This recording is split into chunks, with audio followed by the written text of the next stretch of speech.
Assalamualaikum warahmatullahi wabarakatuh. Selamat pagi Malaysia. Bersiaran sekali lagi untuk hari ini edisi 15 Ogos 2023. Saya Ridwan bersama dengan Zaleha. Pastinya selama 2 jam bermula pukul 8 hingga pukul 10. Terima kasih yang menonton kami di TV1, di saluran berita RTM, di RTM Klik, di Facebook. Juga kita sekarang bersiaran di TikTok. Kita kena ikut zaman, Zaleha. Wow, saya rasa sungguh teruja dengan upgrade usia. Baik, apa pun dengan segala platform yang telah pun diberikan untuk anda mengikuti sepanjang siaran kami sepanjang 2 jam ini, banyak yang bermanfaat juga untuk kami kongsikan dan terutamanya dalam semangat kita untuk meraihkan bulan kebangsaan, hari sambutan Hari Kebangsaan akan berlangsung tidak lama lagi. Jadi kibarkan jalur gemilang, ini bulannya. Kalau boleh bukanlah ini sahaja bulannya, kita ada 12 bulan tu, kalau boleh kibarkan jalur gemilang. Yang penting jalur gemilang dan juga Malaysia itu sentiasa berada di hati. Kita mulakan hari ini dengan sedikit berita pasca PRU DUN yang ke-15 ini di Negeri Sembilan, yang mana Aminuddin Harun mengangkat sumpah sebagai Menteri Besar Negeri Sembilan. Jadi beliau 56 tahun, pengerusi Pakatan Harapan Negeri Sembilan, melafaz sumpah jawatan di hadapan Yang di-Pertuan Besar Negeri Sembilan, Tuanku Muhriz Ibni Almarhum Tuanku Munawir di Balai Rung Seri Istana Besar Seri Menanti. Jadi beliau dilantik semula ke jawatan itu selepas gabungan Parti Kerajaan Perpaduan iaitu PH dan juga Barisan Nasional telah pun memenangi 31 daripada jumlah keseluruhan 36 kerusi DUN di Negeri Sembilan dalam PRU DUN yang ke-15 pada Sabtu lalu, dan beliau telah pun memenangi di kerusi Sikamat, DUN Sikamat. Dan Yang Berhormat Datuk Seri Aminuddin Harun telah dilahirkan pada 2 Januari 1967, kini Menteri Besar Negeri Sembilan yang ke-9 selamat menjalankan tugas, dan saya akan bawakan juga perkembangan yang berlaku sepanjang minggu lepas, bila mana kemudahan Starlink dipasang di kampung orang asli Hulu Komensah, juga subsidi harga padi dinaikkan kepada RM500 per metrik tan. Juga kita ada diskaun untuk postpaid RM10 sebulan untuk pejabat awam. Banyak sebenarnya dari aspek kelebihan keistimewaan komunikasi yang telah pun diumumkan. Juga pakej 5G Rahmah dilancarkan, dan juga kerajaan setuju menubuhkan TVET khusus bagi orang asli. Bercakap tentang TVET ni dulu, kita juga akan bercakap tentang bagaimana kebolehpasaran graduan TVET kita dalam segmen komentar selepas ini. Tapi kita bawakan dulu apa antara tajuk akhbar yang mendapat perhatian rakan-rakan media kita. Ini berkaitan dengan alam sekitar. Saya kira ini semua pentinglah untuk kita. Ini berlaku di Johor, yang mana pihak berkuasa tempatan melaksanakan penguatkuasaan lebih agresif bagi memberi kesedaran awam mengenai kepentingan kebersihan sungai. Jadi Menteri Besar berkata kerajaan negeri sememangnya komited dalam memastikan kebersihan sungai, termasuk menerusi program Johor Bersih. Namun masyarakat juga perlu memainkan peranan kerana sungai merupakan aset yang perlu dipelihara. Kalau negara-negara yang mempunyai sungai yang cukup besar, contohnya Sungai Mekong, melalui daripada China, Laos ke Thailand, sumber sungai itu sangat besar kepada mereka, menjadi negara yang ada sumber pertanian cukup hebat. Begitu juga di Malaysia, kita mahukan sungai-sungai kita ini kita maksimumkan penggunaannya, jangan kita biarkan ia dalam keadaan yang kotor. Bukan sahaja di Johor, malah di semua tempat. Kalau di tempat anda di Terengganu, di Kelantan, di Perlis, di Kedah, pastikan kebersihan sungai sentiasa terjaga. Menunjukkan keseriusan negeri Johor bila mana Menteri Besar sendiri, Datuk On Hafiz, yang juga turun mengetuai usaha-usaha untuk pembersihan, dan ini semoga dapat memberikan inspirasi kepada warga masyarakat, juga kepada semua ketua komuniti untuk menjengah dan meninjau sungai berdekatan kawasan kita, kawasan masing-masing, untuk memastikan kebersihan itu berada di tahap yang sepatutnya. Tapi cerita tentang sungai ni, jangan kita ni biasanya akan membela ikan di akuarium. Saya tidaklah. Saya tapi ada orang membela ikan. Kalau dulu ikan bandaraya, kan? Itu merupakan ikan invasive species. Dia boleh mematikan ikan-ikan yang ada dalam ekosistem. Invasive ikan itu mengganggu atau merosakkan ekosistem. Dan perkara itu, ikan itu telah pun banyak di perairan kita sebenarnya. Itu sangat membimbangkan. Jadi peringatan kepada kita semua, kalau anda membela ikan-ikan sebegitu yang jenis invasive species, yang ikan itu diimport daripada negara-negara Amerika Utara, jangan lepas ke dalam sungai kerana ia boleh mengganggu ekosistem ikan-ikan di negara kita. Itu pesanan kepada kita semua. Okey, berita seterusnya seterusnya. Okey, ini juga merupakan satu usaha yang sangat baik untuk menyampaikan ataupun menyebarkan lagi mesej untuk penghayatan Bulan Kebangsaan dan juga Hari Kemerdekaan, bila mana seiring sejalan pameran kartun Seiring Sejalan yang akan diharapkan dapat menyuburkan semangat perpaduan pastinya dengan tema We Are Greater Together berlangsung di Fahrenheit 88. Dan ini merupakan satu lagi usaha sehingga 30 September untuk menyuburkan semangat perpaduan di kalangan masyarakat. Kecil-kecil kita selalu tengok kartun, tengok komik dengan legenda-legenda kartun yang ataupun karikatur yang menghiasi seni karikatur di Malaysia, dan ini merupakan satu lagi yang boleh dikunjungi untuk semua yang berada di Kuala Lumpur. Acara ini julung kali diadakan sempena Hari Kebangsaan dan Hari Malaysia yang menjadi pemangkin keharmonian negara. Baiklah, antara yang menarik pada hari ini, kita juga nak berkongsi berikutan dengan peluncuran ekonomi madani. Kita nak melihat bagaimanakah ekonomi madani ini memperkasakan potensi wanita, dan juga kita melihat dari segi antara penimbang antara lelaki dan juga wanita, rasio lelaki dan juga wanita bekerja di Malaysia ini bagaimana dari aspek menghasilkan ekonomi yang bagus untuk Malaysia. Nisbah bagaimana kebolepasaran itu akan insya-Allah dapat kita bincangkan bersama Menteri Pembangunan Wanita Keluarga dan Masyarakat Yang Berhormat Datuk Seri Hajah Nancy Sukri akan bersama kita di studio sebentar lagi, dan juga beberapa topik lain. Jadi teruskan bersama kami dalam Selamat Pagi Malaysia. Okey, kita berehat seketika, kita kembali selepas ini. Saudara-saudari, kita hidup dalam ekonomi global yang senantiasa berubah dan mencabar. Maka pendekatan kita juga mesti menerima kenyataan ini dan mengambil tindakan yang lebih progresif. Kita perlu menyediakan laluan pembelajaran sepanjang hayat, sama ada di sekolah, universiti, dengan beberapa tekanan di IPTA yang dilakukan oleh Kementerian Pendidikan Tinggi sekarang. Tapi termasuk juga TVET maupun kemahiran micro-credentials yang diperlukan. Untuk tujuan ini, kerajaan melalui Perkeso menyediakan peruntukan sebanyak RM42 juta bagi program Bina Kerjaya, iaitu program peningkatan kemahiran upskilling untuk pekerja tidak formal, termasuk pekerja gig sama ada kelayakan SPM ataupun tidak.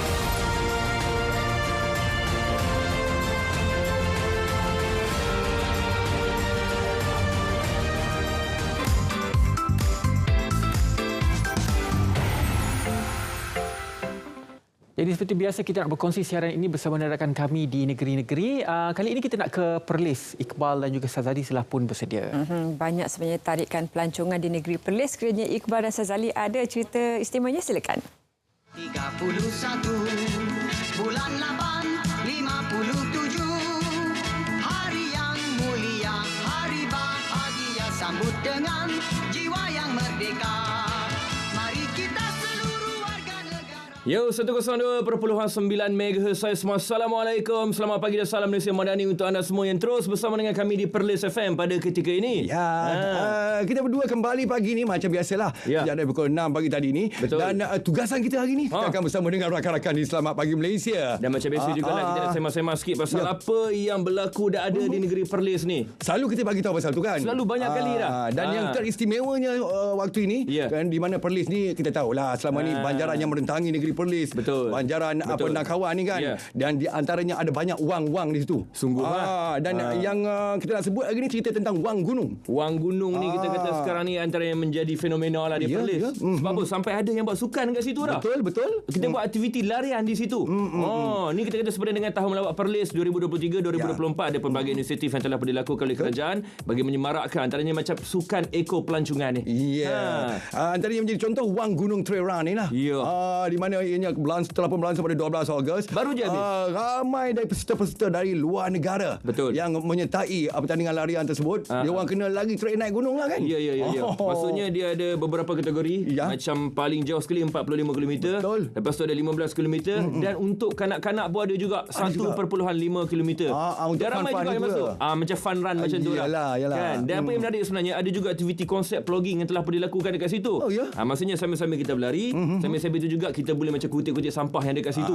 Itu perlulah kan. Maksudnya bukan saja kita siap badan, tapi tempat yang ada di negeri kita juga bersih. Betul. Antaranya. Cerita pasal Wang Gunung ni, pada tahun 1800 ada tinggal seorang penghulu dan dia juga bergelar seorang panglima yang hebat. Ini pada trivia. tahun 1800. Okey. Dan dia menjadi satu cerita dari mulut ke mulut lah pada warga negeri Perlis. Nama dia Tok Gunung. Tok Gunung. Wang Gunung. Sebab tu lekat Wang Gunung sampai hari ni sempena nama dia lah kot. Menjadi cerita mitos dari mulut ke mulut lah. Kerana dia seorang pahlawan yang hebat, dia seorang panglima yang hebat dan menjadi ketua lah pada tahun 1800 untuk penduduk-penduduk yang tinggal di situ lah. Lama benar tu. Cerita lama. Memang lama sungguh lah. Tapi kalau kita tanya pasal kawan-kawan kita yang masuk dengan kita kata aktiviti Wang Gunung Trail baru-baru ni, rata-rata memang seronok. Sebab apa? Bukan saja kita dapat berlari, tapi dalam masa yang sama kita dapat tengok keindahan negeri Perlis kat situ. Dengan keadaan cuaca, kita fahamlah dekat Perlis sekarang dengan sejuk dan sebagainya. Sekarang ni awan kapet lah. Awan kapet kan. Dan apa yang menariknya bagi kategori 15 km kategori wanita, yang menang tu memang international lah. International. Tapi kalau untuk lelaki memang kita kata rakyat tempatan juga. Betul. Tapi memang best lah. Bila kita tanya dengan kawan-kawan kita yang masuk trail tu kan, dia kata memang rakyat tempatan telah pun memberikan satu saingan yang sengit. Betul. Kepada peserta-peserta international ni. Dia juga membuktikan ni orang tempatan juga boleh bersaing dengan kita kata warga antarabangsa ni kan. Sebab ada ramai kawan-kawan kita di negeri Perlis ni, bila dia masuk dia pun memang puas hati. Memang puas hati. Jadi kita kata ini satu kelainan yang ditampilkan oleh kita kata negeri Perlis kita ni, ialah sama-sama kita nak menyemarakkan ekopelancongan di negeri kita ni. Ada banyak lagi sebenarnya. Camping van pun ada juga, caravan. Kita ada kalau dekat Frame tu ada pelbagai tempat lagi. Konsep dia ekopelancongan ni. Betul. Kerana kita nak promosikan kita punya banjaran dan kawan yang batu kapurnya berusia 500 juta tahun. Lama sangat tu. Lama. Jadi dia macam sama-sama dulu ni, sama batu. 500 juta tahun. Dan jadi peserta-peserta international ni yang datang sini, mungkin tempat dia orang tak ada. Betul. Tapi bila datang ke Perlis ni, dapat tengok suasana yang sangat-sangat menyenangkan mereka lah. Betul. Jadi untuk anda semua yang kita kata nak datang ke negeri Perlis, ini antara kelainan yang kita tawarkan untuk anda semua, dan kami jemput anda datang ke sini beramai-ramai lah. Pelancongan sukan akan dibanyakkan lagi. Pelancongan sukan akan dibanyakkan lagi. Dan bila kita sembang-sembang macam ni, macam biasa, masa tak mencukupi untuk kita. Habis dah kau. Kita nak kembali bersama dengan rakan setugas lah. Ya, silakanlah. Baik, terima kasih Zaleha yang berada di studio. Silakan. Mengah nak kejar Sazali dengan Iqbal ni. Dia punya hyper. Itu antara yang menarik dikongsikan oleh Perlis FM. Dan kembali bersama kami dalam Selamat Pagi Malaysia untuk segmen komentar. Pagi ini kita ingin mendalami bagaimana sebenarnya potensi juga kebolehpasaran graduan pendidikan teknikal dan latihan vocational ataupun TVET di negara kita. Bersama kami pagi ini terus dengan Meja Nurizam bin Sekat yang merupakan pengarah Politeknik Menimah Melaka. Terima kasih Meja tuan kerana sudi bersama kami. Kalau diamati statistik yang dikeluarkan oleh Kementerian Pendidikan Tinggi, kebolehpasaran graduan TVET ini, Meja mungkin bersetuju sebab memang dikelilingi pelajar-pelajar ataupun graduan TVET ini. Pada 2021, kebolehpasaran mereka pada 88.1% meningkat kepada 92%. Menunjukkan ada satu peningkatan yang konsisten di situ. Mungkin Meja boleh berikan sedikit pengenalan kepada para penonton, khususnya mereka yang masih lagi ibu bapa, penjaga, pelajar yang barangkali berkira-kira untuk melanjutkan pelajaran mereka, mendalami khususnya dalam kemahiran TVET ini. Terima kasih Zaleha. Selamat pagi Malaysia. Selamat Malaysia Madani. Terlebih dahulu saya ucapkan terima kasihlah kerana beri ruang pada hari ini untuk bercakap soal TVET. Dan sejujurnya saya kata di sini adalah TVET hari ini tidak boleh dikategorikan lagi sebagai pilihan kedua. Tak ada. Kerana TVET hari ini mendapat perhatian yang cukup tinggi daripada masyarakat. Dan saya juga terima kasih kepada Ketua Pengarah Jabatan Pendidikan Politeknik College Community, Dr. Haji Zahari, yang telah memberikan satu kerangka yang hebat berkenaan dengan pelaksanaan TVET di Politeknik dan College Community. Apa yang disebutkan tadi amat benar. Memang peningkatan kerjaya dalam bidang TVET ini mendapat statistik yang tinggi sekarang ini. Khususnya macam Politeknik Merlimau. Saya bercakap di segi Politeknik Merlimau sendiri. Kebolehan pasaran kami pada tahun lepas 99.6%. Maknanya tinggi. Untuk Merlimau Melaka sahaja? Merlimau sahaja. Jurusan mana tu tuan? Jurusan mana yang paling banyak? Jurusan yang paling banyak sekarang adalah kita ada 3 jurusan kejuruteraan dan 2 jurusan sains sosial. Semua mereka mendapat pekerjaan. Dan ada yang sambung belajar dan ada yang terlibat dalam bidang keusahawanan. Jadi bercakap soal pilihan TVET ini memang tepatlah sekarang. kerana dia memberikan satu impak besar kepada pendapatan dan ekonomi individu. Dan insya-Allah kalau diuruskan dengan teliti dan betul, dan secara sistematik, dia akan meningkatkan pendapatan negara di masa akan datang. Bagaimana pula untuk konsisten dengan kehendak ataupun apa yang ingin diambil oleh para pelajar sekarang? Apakah ada tambahan jurusan atau barangkali penambahan ataupun penambahbaikan dari segi jurusan-jurusan yang ditawarkan di Politeknik khususnya? Memang sentiasa ada perubahan di segi tawaran-tawaran. Yang terkini, Politeknik Merlimau Melaka telah pun diberikan satu tanggungjawab yang besar, iaitu kami telah diminta untuk menganjurkan atau membuat pengambilan pertama asasi TVET. Dan ada 5 buah politeknik yang terlibat, salah satunya Politeknik Merlimau, dan kami telah mengambil 100 tempat pelajar asasi TVET untuk intake yang pertama bermula pada bulan Ogos ini. Untuk tempoh 1 tahun mereka akan melalui proses asasi TVET di Politeknik, dan seterusnya selepas 1 tahun mereka lulus, mereka akan disalurkan ke peringkat ijazah pertama di beberapa buah universiti MTUN. Okey, untuk syarat kemasukan asasi, apa antara keperluan yang perlu dipenuhi oleh para pelajar ataupun pemohon ini? Mestilah lepasan SPM, dengan kelulusan yang baik. Mereka masuk ke dalam sistem kita dan mereka akan dilatih dalam subjek TVET, dan seterusnya dibentuk karakteristik mereka dalam TVET itu sebelum mereka bersedia untuk berada di dalam peringkat lebih tinggi di universiti tempatan, terutama MTUN. Okey, ini juga barangkali ditanyakan oleh bukan saja para pelajar, malah ibu bapa yang punya anak-anak mereka yang ingin mencari jurusan ataupun telah pun ada anak-anak yang graduate dengan kelulusan dari politeknik ini. Mengapa bagaimana latihan hands-on ataupun latihan secara berpengalaman sambil belajar itu dapat mengatasi ataupun mengisi keperluan para majikan yang mencari para pekerja yang tidak perlu dilatih? Itu adalah merupakan satu tanggungjawab kami, melatih graduan politeknik dalam teori dan praktikal. Di mana mereka akan diberikan berbagai jenis peluang untuk memastikan kemahiran mereka itu meningkat dalam tempoh pengajian mereka. Selain daripada itu, kita juga sentiasa berkolaborasi dengan industri. Industri merupakan salah satu partner kami yang cukup aktif, dan mereka membantu kami dari segi pembangunan kurikulum.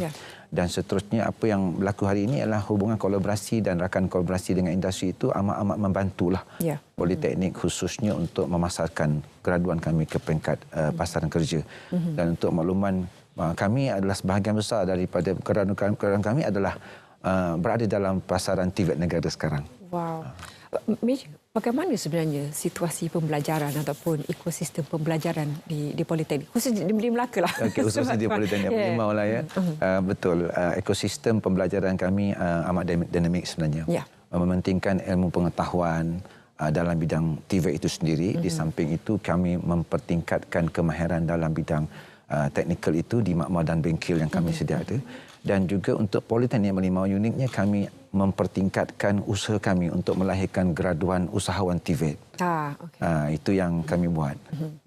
Jadi kalau ekosistem pembelajaran itu begitulah, adanya akademiknya, adanya praktikalnya, dan bagaimana kita memberikan laluan kepada mereka untuk mencari masa depan mereka dalam pasaran kerja. Membangunkan usaha ini sangat penting sebab bukan saja penting dari segi kemahiran pekerjaan tersebut, malah barangkali untuk mewujudkan peluang pekerjaan bagi masyarakat sekeliling juga. BJ ya. Sasaran 35% sebelum 2030, ada kurang 5 tahun lagi. Bagaimana Meja lihat dapat direalisasikan target ini? Soalan yang baiklah. 35%. Adakah itu nombor yang tinggi sebenarnya? Nombor yang tinggi juga, dan saya tidak akan bercakap di sudut nasional, saya akan cakap di sudut Politeknik Merlimau saja. Saya optimis sebenarnya kalau Politeknik Merlimau ni untuk mencapai sasaran kerja tersebut. Kerana dari segi usaha dan juga saluran yang kita katakan tadi tu, dengan kejayaan-kejayaan graduate employability kami, tahun 2020 kami mencapai 93.8% graduan. Tahun 2021 kami mencapai 99.3%. tahun 2022 kami mencapai 99.6%, bermaksud meningkat. Ya. Dan pasaran tak jauh daripada 100 lah. Ya, tak lama lagi 100 kemungkinan. 100 itu adalah mana 100 orang graduan kami yang dikeluarkan 100 orang bekerja. Jadi kalau nak sebutkan tentang dasar yang telah ditetapkan oleh JPPKK, Jabatan Pendidikan Politeknik College Community, dengan high skill, high tax, high art dalam bidang TVET. Kami percaya di Politeknik Merlimau kami mampu membantu kerajaan untuk capai sasaran tersebut. Yang penting adalah bagaimana kita bersungguh-sungguh dan bagaimana kita mempunyai iltizam serta kemampuan dari segi pensyarah TVET-nya sebelum melahirkan pelajar TVET. Pensyarah TVET mesti dilahirkan terlebih dahulu. Betul. Okay. Meja, soalan terakhir kami pagi ini sebelum kita tutup sesi komentar. Setakat ini kadar pengangguran negara dikabarkan 3.5%, menurun daripada angka sebelum ini. Tapi bagaimana sebenarnya dapat diperhalusi untuk para pelajar ini yang sedang mendalami pengajian mereka, sekiranya mereka mengetahui ada demand untuk sektor pekerjaan yang lain, untuk mereka barangkali memastikan kemudah padanan ataupun keboleh padanan skill mereka, dan bila mereka jadi graduan nanti, mereka dapat menempatkan diri dalam sektor pekerjaan. Okey, begini, bila saya sebut tadi berkenaan dengan pasaran kerja, majikan memang nakkan pelajar TVET. Ya. Bermaksud pelajar TVET ini akan bekerja dalam pasaran kerja. Dalam memiliki kemahiran TVET, sebenarnya graduan-graduan TVET ini selain mendapat pekerjaan tetap dan gaji tetap, mereka boleh mencipta pendapatan sendiri dengan kemahiran TVET. Betul. Dan seterusnya ingin saya sebutkan bagaimana keusahawanan itu merupakan satu patut usaha yang penting. Bagaimana contoh Politeknik Merlimau, kami ada 7 inkubator yang kami buat untuk menentukan semua elemen TVET dilaksanakan di setiap jabatan. Dan dalam tempoh setahun setengah ini, untuk makluman, inkubator kami telah mencecah pendapatan hampir 400,000. Pelajar-pelajar kami dilatih dalam bidang TVET, dilatih di dalam inkubator, dan seterusnya mereka akan dibawa ke dunia pekerjaan, perniagaan sebagaimana mereka lakukan latihan di pihak politeknik. Dan insya-Allah ada 11 graduan kami sekarang yang telah pun terlibat secara langsung sebagai usahawan graduan, dan mereka telah pun ada yang bergelar jutawan. Saya memang bagi pihak kami gembira dengan perbualan pagi ini. Meja, terima kasih kerana sedia bersama kami, dan juga kita doakan yang terbaik untuk para graduan kita. Untuk anda juga yang berminat untuk mengetahui lebih banyak tentang jurusan, boleh pergi ke laman web Politeknik. Boleh pergi ke laman web Politeknik. Boleh pergi ke laman web Politeknik. Boleh Google saja Politeknik Merlimau. Malah di semua Politeknik di seluruh Malaysia, Jabatan Pendidikan Politeknik College Community pun ada web berkenaan. Dapatkan maklumat di situ. Abang kata Meja tadi bukan saja pilihan kedua dan pilihan pertama sekarang ini. Baik, terima kasih kerana sedia bersama kami, dan diharapnya kita dapat mengetahui lebih lanjut lagi tentang perkembangan graduan TVET di negara kita. Kita ingin ke Pulau Pinang terlebih dahulu untuk laporan khas bersama Syamila Rastam. Silakan.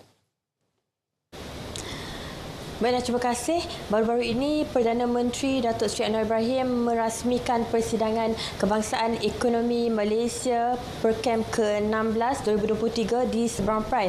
Dan pada persidangan itu sebanyak 76 kertas kerja turut dibentangkan oleh para pembentang. Jadi bersama saya pada ketika ini pensyarah kanan bahagian Ekonomi Pusat Sains Kemasyarakatan Dr. Abdul Rais Abdul Latif yang juga salah seorang daripada peserta persidangan berkenaan. Jadi doktor, bagaimana doktor lihat persidangan berkenaan? Baik, PERCAM ke-16 ini merupakan satu platform yang menggabungkan penyelidik seluruh Malaysia dari pelbagai latar belakang, bukan hanya melihat ekonomi itu sahaja. Pada PERCAM kali ini kita melihat bagaimana mereka menggabungkan pelbagai elemen penyelidikan, bukan hanya melihat kepada pemain-pemain industri, penyelidik-penyelidik universiti, juga melibatkan agensi-agensi kerajaan. Jadi penyelidikan yang telah dijalankan ini bukan hanya memfokuskan kepada ekonomi aktiviti semasa, tapi juga melihat kepada apakah potensi untuk semasa pemulihan ekonomi selepas fasa COVID-19. Dalam persidangan kali ini kita lihat bagaimana penyidik-penyidik telah membentangkan kertas kerja mereka dalam memastikan bahawasanya dapatan kajian dalam pendidikan mereka itu diketengahkan. Selain daripada itu, ini merupakan satu platform seperti yang dihasratkan oleh pihak penganjur menganjur agar Perkem menjadi salah satu platform untuk forum ekonomi negara, di mana ini akan menjadi satu langkah awal untuk perbincangan secara ilmiah melihat kepada apakah keberkesanan, apakah data-data yang berkaitan yang terdapat dalam negara kita yang boleh diguna pakai oleh kerajaan dalam membentuk dasar yang lebih terangkum, lebih inklusif dan dapat memberikan penyelesaian kepada masalah semasa, dan sudah pasti isu-isu kontemporari yang dibincangkan semasa Perkem ini akan memberikan sedikit pandangan, sudut pandang yang pelbagai dimensi untuk dilihat oleh kerajaan, untuk diambil oleh pihak kerajaan untuk menjadi mungkin kertas cadangan ataupun kertas dasar untuk memberikan kesejahteraan kepada rakyat. Selain daripada itu, kita lihat juga dapatan-dapatan penyidikan biasanya akan dikatakan hanya sekadar di atas kertas. Jadi persidangan sebeginilah yang diharapkan supaya dapat diangkat untuk menjadi output ataupun hasil yang berguna untuk pembangunan masyarakat. Doktor, adakah kita boleh katakan persidangan ini juga antara dasar-dasar untuk pemulihan ekonomi selaras dengan Malaysia Madani? Baik, untuk melihat dengan lebih lanjutnya satu anjakan paradigma untuk melihat apakah setelah apa yang perlu dilakukan setelah pendidikan itu dijalankan. Kita tidak mahu ianya berada di atas rak-rak buku, sebaliknya ianya perlu diterjemah di dalam sesuatu yang bermakna. Jadi saya rasa Perkem atau persidangan-persidangan yang dianjurkan ini adalah satu output utama yang dapat diberikan atau sumbangan kepada pembangunan negara secara keseluruhan. Jadi dalam konteks Malaysia Madani selaras dengan tema Perkem kali ini untuk melihat fasa pemulihan, untuk melihat keterangkuman dan ketidakstabilan ataupun ketidakpastian geopolitik negara, maka kesemua ini dapat digabungkan untuk dihasilkan satu output yang berguna kepada kerajaan, output guna kepada negara, dan seterusnya akan memberikan satu titik pertemuan untuk semua penyidik-penyidik membuat perbincangan, membuat jaringan, dan seterusnya dapat membentuk satu idea yang lebih baik dan lebih kukuh untuk kita cadangkan kepada kerajaan apakah langkah yang terbaik untuk mengatasi masalah semasa, isu semasa dan menyumbang kepada pengukuhan ekonomi negara yang lebih stabil. Jadi terima kasih doktor. Jadi itu dia pendapat ataupun ulasan daripada doktor yang dapat kita bawakan kepada anda. Jadi itu dahulu yang dapat saya kongsikan kepada para penonton. Jadi kembali kepada rakan kita semula di studio. Terima kasih. Silakan. Terima kasih Syamila. Dan untuk kita ketahui apa yang antara yang telah berlangsung beberapa hari sebelum ini, apa yang antara yang menarik, Ridwan ada ceritanya. Silakan Ridwan untuk sana sini.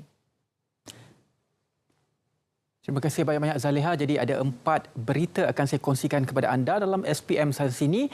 Kita mulakan dengan berita ringkas ini. Program Beyond Benih peringkat nasional dilancar dalam usaha untuk mencapai sara diri makanan di seluruh negara. Dengan kerjasama British American Tobacco, Malaysia Berhad dan Felcar Berhad, ia diperluas pada skala besar menerusi kebun komuniti. Menerusi program ini, 2 kebun komuniti di Selangor telah pun dibuka, iaitu di Shah Alam dan juga Tanjung Karang. Selain mengurangkan kebergantungan bekalan makanan ekspor, ia juga menggalakkan penghasilan produk tempatan. Lebih 83,000 individu di Perlis menerima manfaat program jualan rahmah sejak April hingga kini. Nilai jualan direkodkan RM863,000. Bagi memastikan lebih ramai pengguna menerima manfaat, pelaksanaan program diperluas menerusi kaedah jualan rahmah bergerak. Fokus tertumpu di kawasan kampung. Kekerapan penganjuran juga ditambah kepada 2 kali sebulan. Melaka komited menganjurkan pelbagai program bagi merancangkan sektor pelancongan sempena Tahun Melawat Melaka 2024. Esko Kanan Negeri berkata, menerusi PBT, pihaknya sentiasa membantu semua agensi melaksanakan pelbagai program melibatkan pengunjung dalam dan luar negara. Sebanyak 300,000 naskah terjemahan Al-Quran dalam 10 bahasa telah siap dicetak melalui kempen 1 juta naskah Al-Quran. Kempen sebagai respon membantah tindakan Islamofobia kumpulan anti-Islam dan ultranasionalis di Denmark. Agihan ke seluruh dunia akan dibuat mulai 16 September ini. Kempen selama 2 tahun itu mempunyai 2 fasa yang menyasarkan 500,000 naskah untuk setiap fasa. Itu dia 4 berita dapat saya kongsikan kepada anda menerusi SPM Sana Sini, dan kita teruskan Selamat Pagi Malaysia bersama dengan Zaliha untuk topik seterusnya. Ini berkaitan dengan pertandingan kenegaraan. Zaliha, silakan. Terima kasih Ridwan, dan seperti biasa untuk kita semarakkan lagi sambutan Bulan Kebangsaan juga Hari Kebangsaan, Hari Kemerdekaan Hari Malaysia. Bersama kami pagi ini sempat bersama kita di studio Tuan Azmi Faizal yang merupakan Ketua Penolong Pengarah untuk bahagian Komunikasi Visual dan Seni Reka Jabatan Perdagangan Malaysia. Terima kasih Tuan kerana bersama kami pagi ini. Kemeriahannya dapat kita rasakan, lebih banyak premis yang mengibarkan jalur gemilang, dan kita harapkan semakin dapat dikembangkan lagi kerana banyak pertandingan kenegaraan yang akan berlangsung tidak lama lagi. Mungkin Tuan boleh berikan sedikit mukadimahnya kepada para penonton Selamat Pagi Malaysia pada pagi ini. Okey, pertama kali saya mengucapkan terima kasih kepada Selamat Pagi Malaysia kerana menjemput pihak kami untuk menceritakan sikit mengenai pertandingan-pertandingan kenegaraan. Jadi untuk program utama pada tahun ini, di pihak kami telah adakan majlis pelancaran Bulan Kebangsaan dan Kibar Jalur Gemilang peringkat kebangsaan yang berlangsung pada 16 Julai baru-baru ini di Ipoh Perak, yang dirasmikan oleh Yang Amat Berhormat Datuk Seri Haji Fadilah Yusof, Timbalan Perdana Menteri Malaysia. Kemudian kita adakan sambutan Hari Kebangsaan tidak lama lagi pada 31 Ogos 2023 di Dataran Putrajaya. Dan kita akan juga mengadakan sambutan Hari Malaysia pada 16 September 2023 di Stadium Perpaduan Kuching, Sarawak. Ya. Di peringkat negeri juga kita adakan pelancaran Bulan Kebangsaan dan Kibar Jalur Gemilang. Kita ada konvoi kembara Merdeka Jalur Gemilang dan juga pertandingan kenegaraan tadi. Konvoi dah bermula dah. Dah bermula dah. Di mana konvoi sekarang? Konvoi sekarang kita tengok ada di Sabah dan di Sarawak. Oh, okey. Jadi sebenarnya selain daripada kempen Kibarkan Jalur Gemilang ini, banyak sebenarnya pertandingan telah pun dianjurkan oleh Jabatan Penerangan. Apa antara pertandingan-pertandingan tersebut yang boleh disertai oleh rakyat Malaysia? Okey, kita adakan 3 pertandingan. Okey. Yang pertama tu pertandingan Bintang Patriotik Semiul. Oh, okay. Jadi yang ini... Usia berapa tu Tuan? Usia dia, penyertaan kita buka dari 15 tahun ke atas. Okey.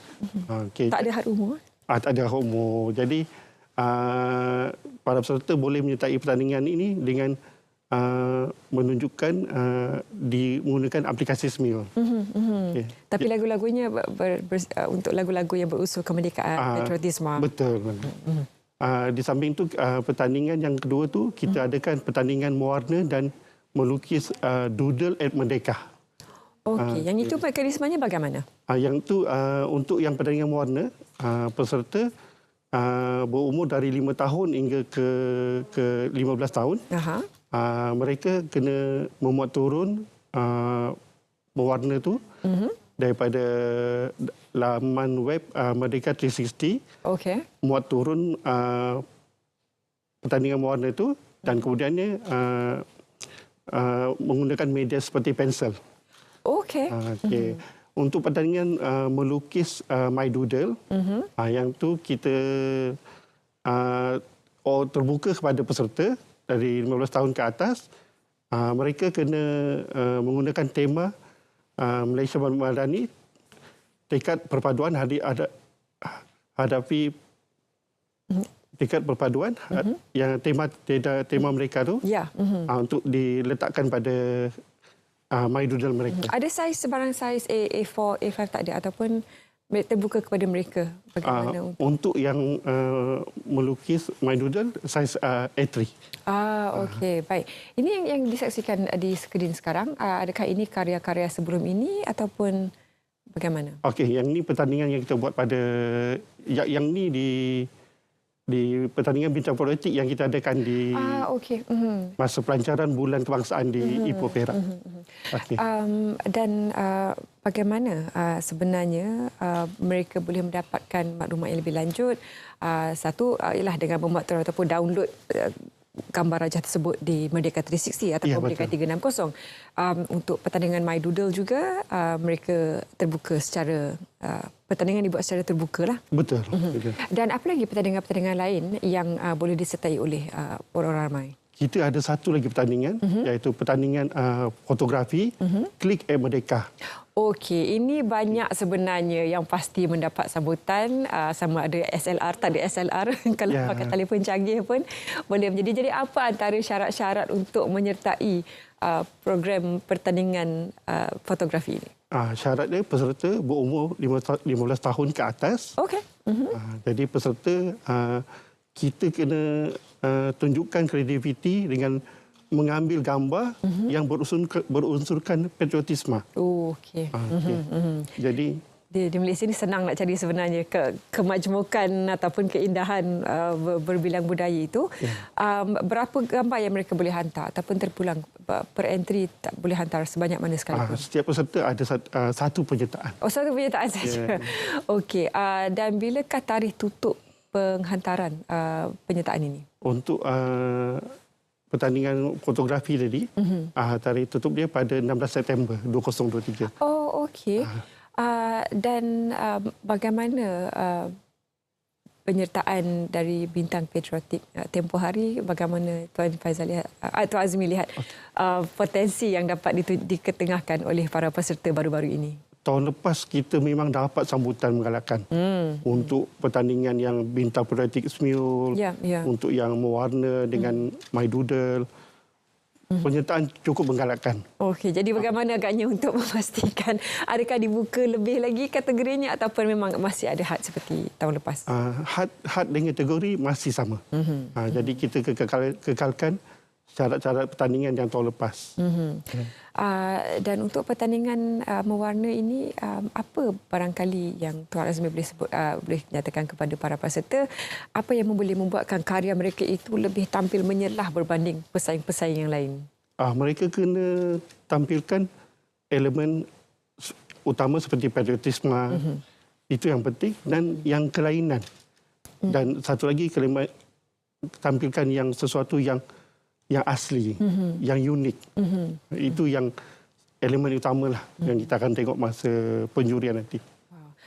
Apakah ada laman web yang rasmi untuk mereka lihat sendiri apa antara syarat-syarat penyertaan untuk setiap pertandingan itu? Di mana mereka boleh pergi untuk mendapatkan info lanjut?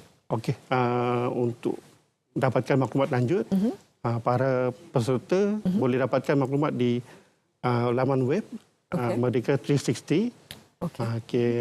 Kita boleh juga tengok di Twitter dengan di Instagram Merdeka 360 dan juga Facebook Hari Kebangsaan dan Hari Malaysia 2023. Jadi tingkat perpaduan penuhi harapan ini antara ini pastinya satu yang menjadi panduan untuk anda yang akan memasuki pertandingan-pertandingan seperti ini. Klik Merdeka ini, apakah ia diadakan tahun lepas, Tuan Azmi? Ya, betul. Jadi tahun lepas bagaimana Tuan Azmi melihat standard ataupun kualiti penghantaran foto-foto yang diberikan? Jumlah penyertaan memang agak meriah. Kita terima banyak penyertaan dengan gambar-gambar yang menarik, gambar yang betul-betul menunjukkan semangat patriotik rakyat Malaysia tu. Dan untuk melihat ke hadapan ini, mungkin boleh kongsikan matlamat ataupun harapan pihak Jabatan Penerangan sendiri selaras dengan penganjuran pertandingan seperti ini. Harapan kita supaya rakyat Malaysia untuk menyertai ketiga-tiga pertandingan yang dianjurkan oleh Jabatan Penerangan, dan kita mengharap juga semua agar rakyat Malaysia mengibarkan bendera di rumah, di kereta masing-masing untuk kita menyemarakkan lagi sambutan Bulan Kebangsaan pada tahun ini. Persiapan di Putrajaya bagaimana? Dalam perkembangan. Jadi dalam proses kita buat pemasangan bendera dan persediaan untuk kita menyambut Hari Kebangsaan 31 Ogos nanti. Ya, kemeriahannya pasti kita nanti-nantikan semuanya, Tuan Azmi. Dan sekali lagi untuk para penonton yang akan menyertai pertandingan-pertandingan ini, nak tanya juga, kalau sekiranya seorang itu belum 15 tahun ke atas dan boleh memasuki semua pertandingan, adakah beliau boleh memasuki semua pertandingan yang telah pun dibariskan? Boleh. Boleh. Okey, jadi boleh masuk bintang semul, boleh masuk doodle, boleh masuk mewarna, juga boleh masuk klik. Ya. Okey, wow, banyak program yang diaturkan. Pesanan kepada para peserta nanti? Okey. Para peserta dapatkan maklumat lanjut di laman web Merdeka 360 untuk pertandingan ketiga pertandingan tadi, dan juga cari idea, cari persediaan untuk tampilkan sesuatu yang unik, yang menampilkan mengenai semangat patriotik rakyat Malaysia. Jangan hantar lambat sangat. Tarikh tutupnya 16 September. Betul. Jadi boleh sempat anda mencari inspirasi terbaru. Terima kasih kerana sudi bersama kami pagi ini, Tuan Azmi. Dan bercakap tentang sebenarnya sambutan ataupun kemeriahan sambutan Bulan Kebangsaan ini, kita ingin ke Pahang seketika untuk meninjau suasana di Felda Lurah Bilut untuk menyaksikan persiapan mereka sempena Bulan Kebangsaan ini. Saksikan. Baik, terima kasih. Saya kini berada di Felda Lurah Bilut, Bentong, Pahang bagi menyaksikan sendiri persiapan penduduk pelbagai kaum di sini untuk menyemarakkan lagi Hari Kebangsaan yang bakal menjelang tiba. Untuk memperincikan lagi mengenai perkara ini, seketika bersama saya Encik Muhammad Asri Lazim, Ketua Peneroka Felda Lurah Bilut. Baik, Encik Asri, apa agaknya kelainan penduduk di Felda Lurah Bilut ni? Okey, alhamdulillah. Untuk makluman, kita di Felda Lurah Bilut yang ditubuhkan pada tahun 1958, pada asalnya kita mempunyai 3 kaum lah, iaitu Melayu, Cina dan India. Alhamdulillah, sejak pembukaan, kesusahan dan kesenangan yang bersama-sama ketiga-tiga kaum ni kita kekalkan daripada generasi ke generasi sehinggalah hari ini. Kita ada generasi ketiga, keempat dan kelima pun ada.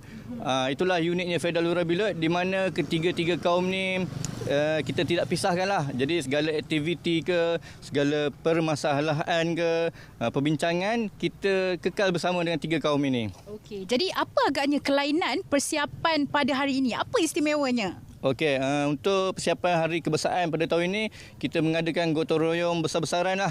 Seluruh kampung, kita panggil ketiga-tiga kaum juga turut serta. Di mana selain itu juga kita mengadakan pertandingan blok-blok, pertandingan rumah-rumah menghias bendera. Kita mengadakan perlawanan bola sepak di antara 3 kaum juga terlibat. Termasuk juga yang paling unik, kita adakan kempen solar lah, kempen lampu solar sempena Hari Kemerdekaan. Dan aktiviti-aktiviti yang kita buat tu melibatkan ketiga-tiga kaum lah. Itulah yang uniknya di Felda Lurah Bilut. Okey, baik. Terima kasih Encik Asri. Juga bersama saya pada hari ini pengurus besar, pengurus Felda Lurah Bilut, Encik Rosli Mat Dia. Okey, Encik Rosli. Apa agaknya bentuk sokongan yang diberikan oleh pihak Felda sendirilah untuk persiapan pada hari ini? Okey, terima kasih. Seperti yang disarankan oleh pengurusi Felda itu sendirilah, yang mengatakan kita kena 3 tungku lah.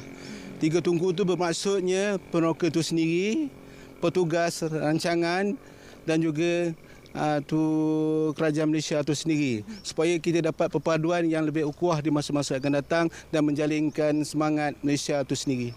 Okey, baik. Jadi harapanlah daripada Encik Rosli sendiri bagi komuniti di Felda Lurah Bilut ni. Harapan saya kepada 3 kaum ni dapat bekerjasama dengan lebih baik lagi di masa-masa akan datang dan menunjukkan semangat muhibah yang sebenarnya dalam Malaysia itu sendiri. Okey, baik. Terima kasih Encik Rosli.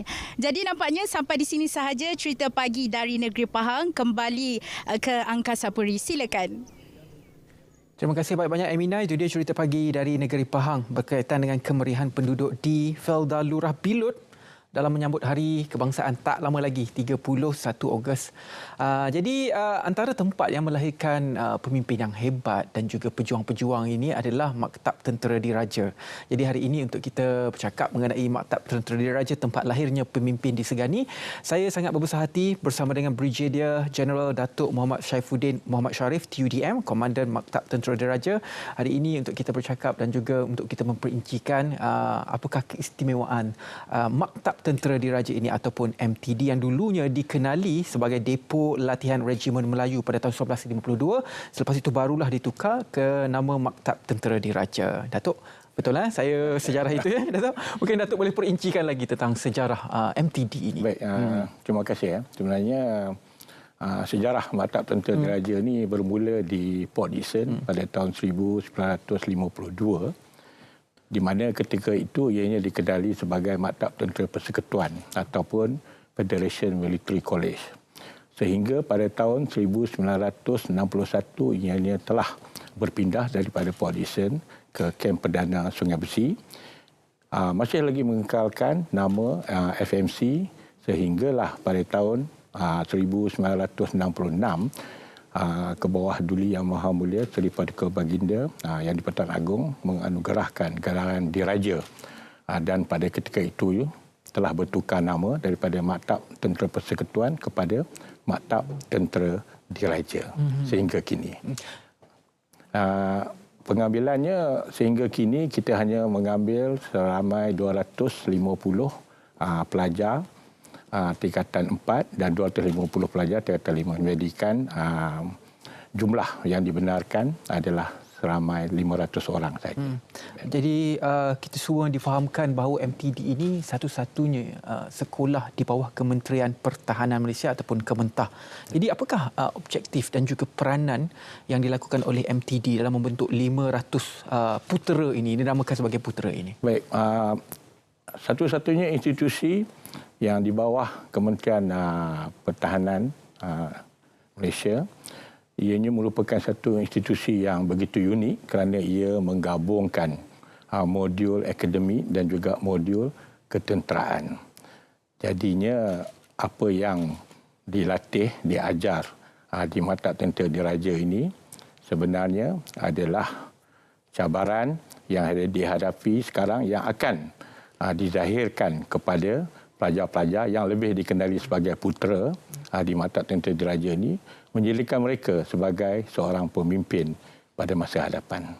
Dari segi silibus adakah berbeza dengan sekolah teknik, SBP dan sekolah-sekolah biasa? Sebenarnya dari segi silibus ia adalah sama. Kerana semasa tingkatan 5, putera-putera ini juga akan mengambil sijil pelajaran Malaysia. Cuma beberapa pakej yang kita tawarkan di Maktab Tentera Diraja terdiri daripada pakej sains tulen dan juga pakej kemanusiaan. Selain daripada itu, kita gabungkan juga dengan silibus ketenteraan yang membuatkan Maktab Tentera Diraja ini sebagai satu institusi pendidikan yang begitu unik sekali. Siapa yang layak untuk mengikuti pengajian di MTD ini, Datuk? Sebenarnya semua sekali pelajar tingkatan 3 adalah layak untuk memohon, dan tapisan demi tapisan kita akan laksanakan sehinggalah kita mendapat 250 yang terbaik untuk kita serapkan sebagai putera Maktab Tentera Diraja.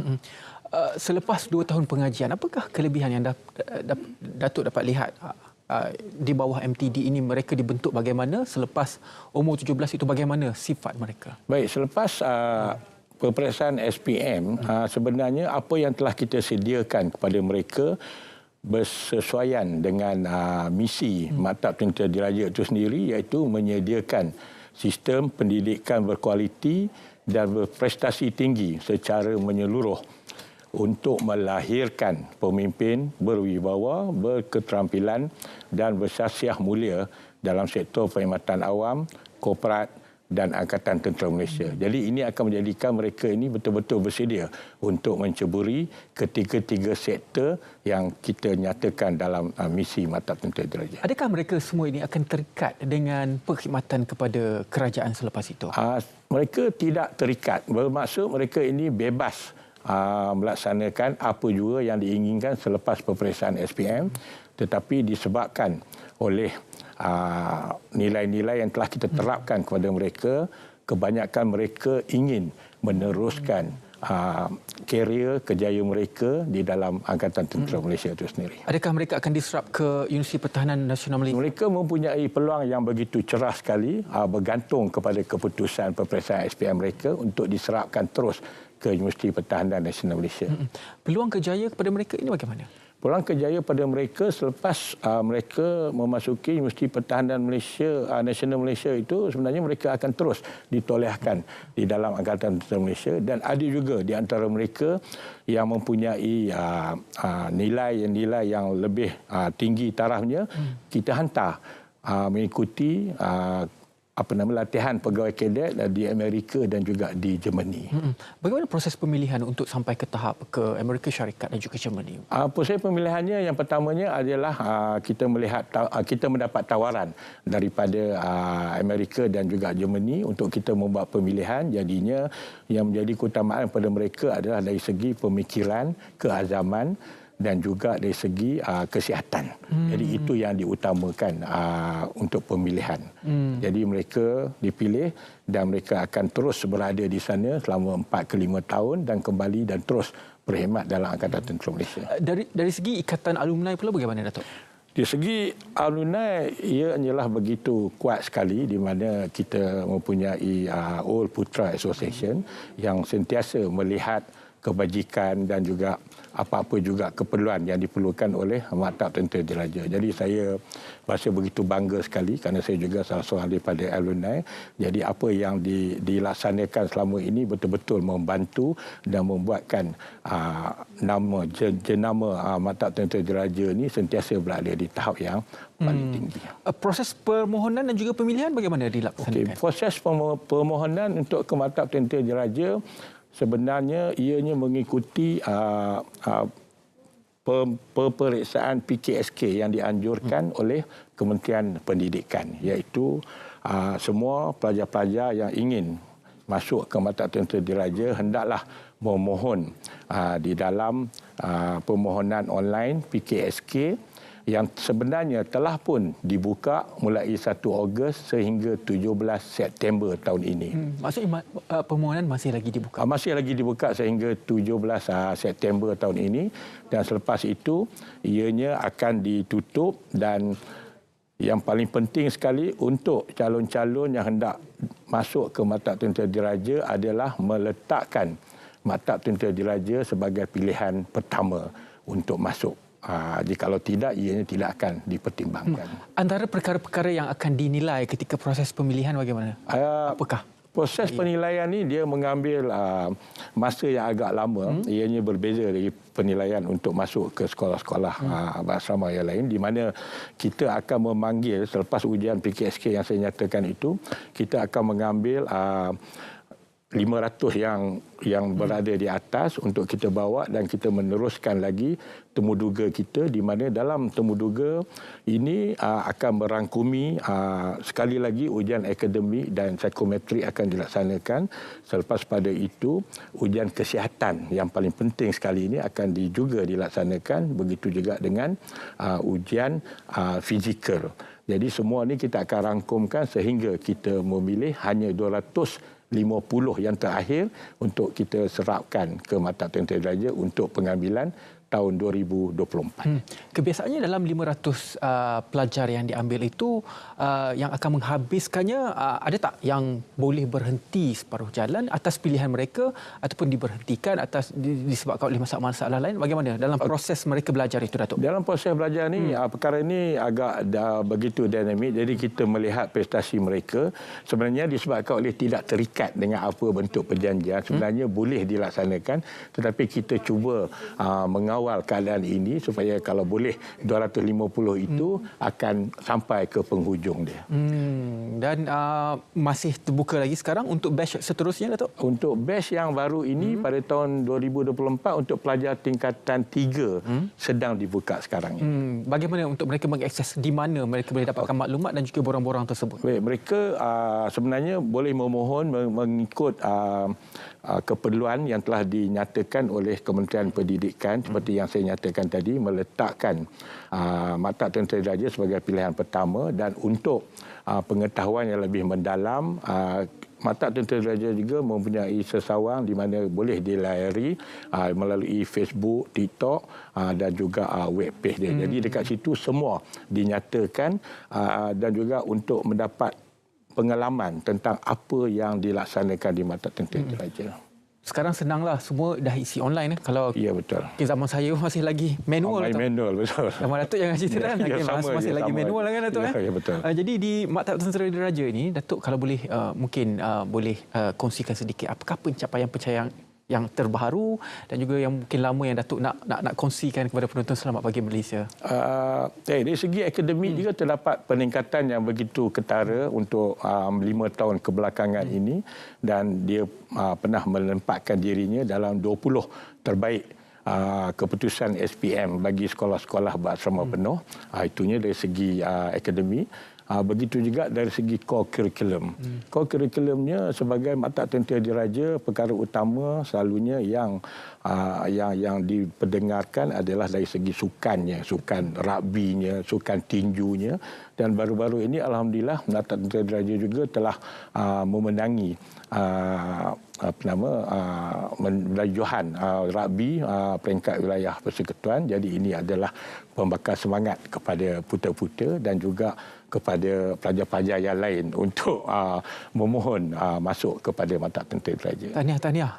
Tapi MTD ini memang popular jugalah di luar. Kalau kita masuk ke dunia korporat pun memang kan ada, dia panggil All Boys ke alumni dia? All Putra. All Putra. Ya, All kan Putra. ada All Putra ini. Kalau kita masuk dalam sukan apa-apa pun kan ada grup All Putra daripada MTD ini. Cukup kuat sebenarnya ikatan alumni. Bondingnya begitu kuat sekali. Bondingnya begitu kuat. Mungkin sedikit kata-kata akhir dan juga pesanan Datuk untuk mengajak mungkin ibu bapa yang sedang menonton merasakan peluang terbuka untuk anak-anak mereka masuk ke MTD ini. Baik, kepada ibu bapa di luar sana dan juga pelajar-pelajar tingkatan 3, MTD ini terkenal sebagai gelaran yang diberi iaitu Home of Future Leaders. Jadi saya menyeru kepada ibu bapa, pelajar-pelajar yang menginginkan anak-anaknya berketerampilan, bersasiah mulia, berwibawa dan mempunyai masa depan yang begitu cemerlang, mempunyai ketahanan mental dan fizikal yang begitu baik, supaya memohon menyertai Maktab Tentera Diraja. Kerana daripada apa yang telah kita laksanakan selama bertahun-tahun ini, tidak ada kekesalan kepada penuntut-penuntut ataupun pelajar-pelajar di Maktab Tentera Diraja selepas mereka meninggalkan Maktab Tentera Diraja. Terima kasih banyak-banyak kepada Brigadier Jeneral Datuk Muhammad Syaifuddin Muhammad Sharif, TUDM, Komandan Maktab Tentera Diraja, kerana sudi bersama dengan kita pada semua pada hari ini untuk berkongsi peluang yang ada dalam Maktab Tentera Diraja ini, yang mana tempat lahirnya pemimpin di sekarang ini. Terima kasih banyak-banyak Datuk. Jadi selepas ini kita akan bersama dengan satu lagi figura yang cukup hebat di Malaysia, Menteri iaitu Menteri Pembangunan Wanita, Keluarga dan Masyarakat. Tetapi sebelum itu kita berehat seketika. Malaysia menduduki tangga ke-20 dunia berdasarkan laporan ekosistem syarikat pemula global 2023. Dengan nilai ekosistem syarikat pemula Malaysia mencecah $46 bilion Amerika bagi tempoh separuh pertama 2020 hingga 2022. Melangkah ke depan, kerajaan akan pertama bersama dengan JLIC akan melabur RM1 bilion dana tambahan secara padanan dengan dana swasta bagi menyokong syarikat pemula tempatan dan menorong teknopreneur. Ini termasuk memastikan penyediaan dana bagi setiap fasa syarikat berpertumbuhan tinggi. Kedua, memperluas pelaksanaan program seperti Corporate Hackathon dan Microthon di bawah Pelan Hala 7 Ekosistem Startup Malaysia Super 2021-2030 bagi mendekatkan rakyat dan syarikat pemula untuk mengatasi masalah yang dihadapi. Dan ketiga, memperuntukkan tambahan RM100 juta bagi mempergiatkan ekosistem R&D dan CNI, penyelidikan, pembangunan, pengkomersialan dan inovasi dengan tumpuan kepada keperluan industri, tenaga boleh baharu, keterjaminan makanan serta aktiviti pertumbuhan baru.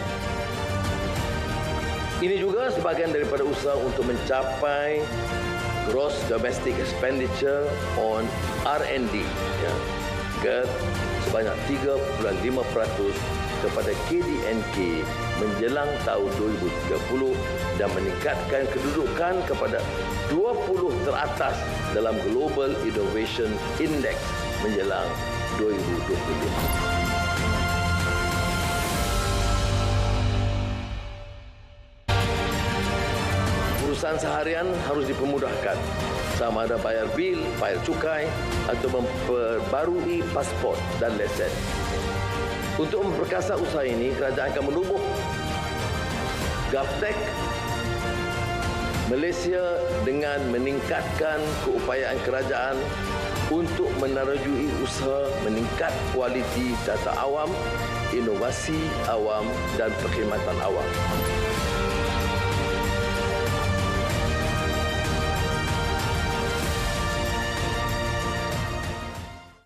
Jadi itu dia beberapa perkara dalam ucapan Yang Amat Berhormat Perdana Menteri kita dalam peluncuran ekonomi Malaysia Madani. Dan juga ada 7 penanda aras. Salah satunya menjadikan Malaysia antara 30 ekonomi terbesar dunia. Dan juga kalau kita lihat untuk kita mencapai perkara ini, kita perlu tenaga kerja wanita juga perlu diseimbangkan dengan tenaga kerja lelaki. Itu perlu juga kita beri perhatian, Zalia. Betul. Dan bertuah sekali pagi ini kami di Selamat Pagi Malaysia.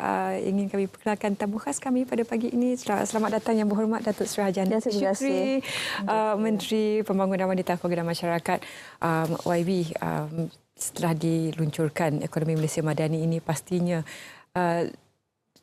mandat di bahu YB untuk mengepalai segala inisiatif di bawah Kementerian Pembangunan Wanita, Keluarga dan Masyarakat. Bagaimana YB lihat sebenarnya apa yang telah pun digariskan oleh Yang Amat Berhormat Perdana Menteri? Terima kasihlah. Pertama kali terima kasih kepada RTM.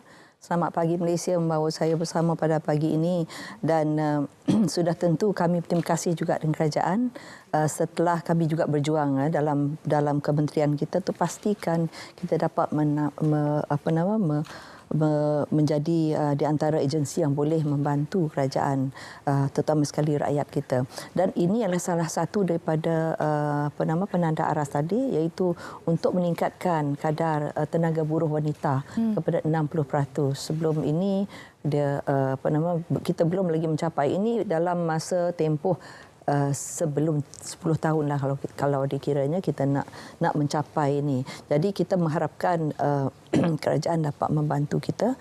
Dalam hal ini untuk kita mencapai itu kita melihat dari segi kami juga melihat dari sudut perangkaan kita dan apa yang menjadi halangan ataupun menjadi kalakan kepada wanita. Kita melihat dari segi indeks ini yang telah dihasilkan, dikeluarkan oleh Jabatan Perangkaan yang terkini. Dan kita melihat dari segi kita lihat sub-indeks ada 4 yang melibatkan wanita ini. Kita melihat dari sudut pencapaian pendidikan.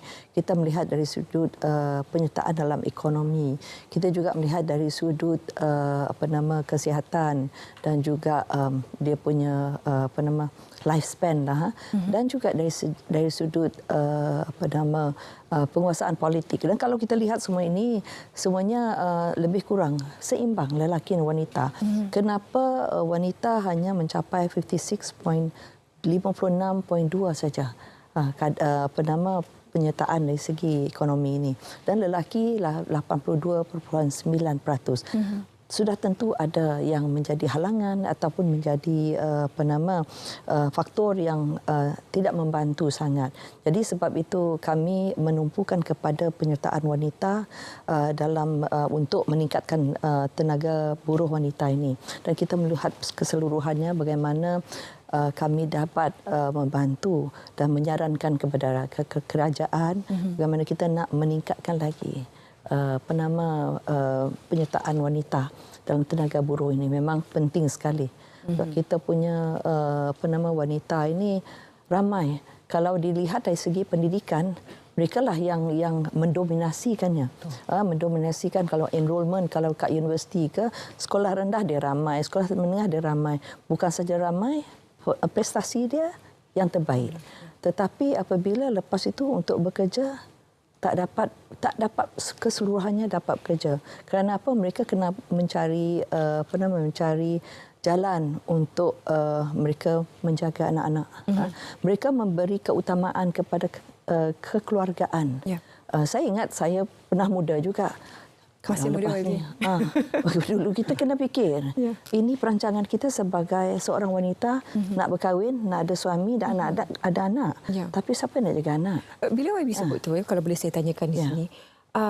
Mereka cemerlang di sekolah menengah, universiti. Apakah barangkali halangan di peringkat mendapatkan pekerjaan itu? Majikan sendiri berfikir, alah kalau ambil lelaki dengan perempuan nanti cuti bersalin, cuti segala. Ini sebenarnya masih lagi menjadi halangan yang besar untuk kalangan perempuan. Ada yang masukkan dalam perjanjian juga dulu.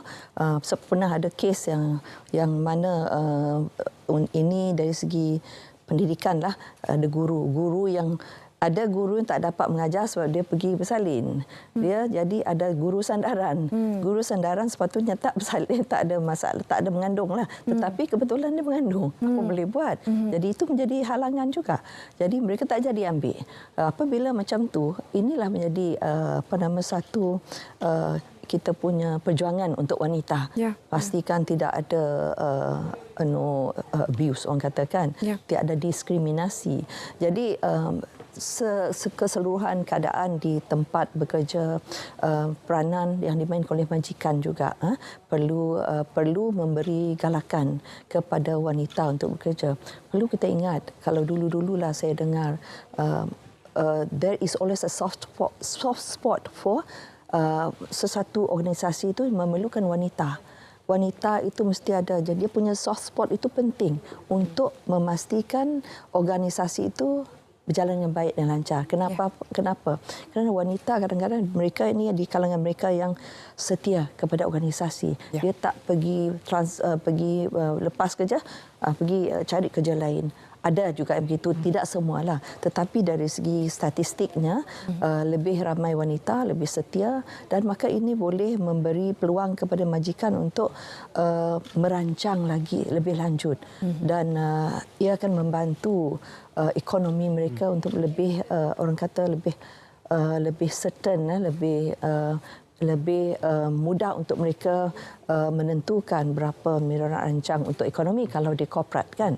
Begitu juga kerajaan, sama juga. Datuk Seri, loophole ini telah pun dikenal pasti dan saya pasti ada inisiatif yang dilakukan oleh kementerian untuk menutup lubang-lubang kelemahan ini. Tetapi perkara ini juga perlu kita lihat, negara kita bergerak ke negara tua, yang mana pada tahun 2030 nanti kita akan mencapai status negara tua. Jadi ini adalah aspek konteks pembangunan masyarakat secara keseluruhan.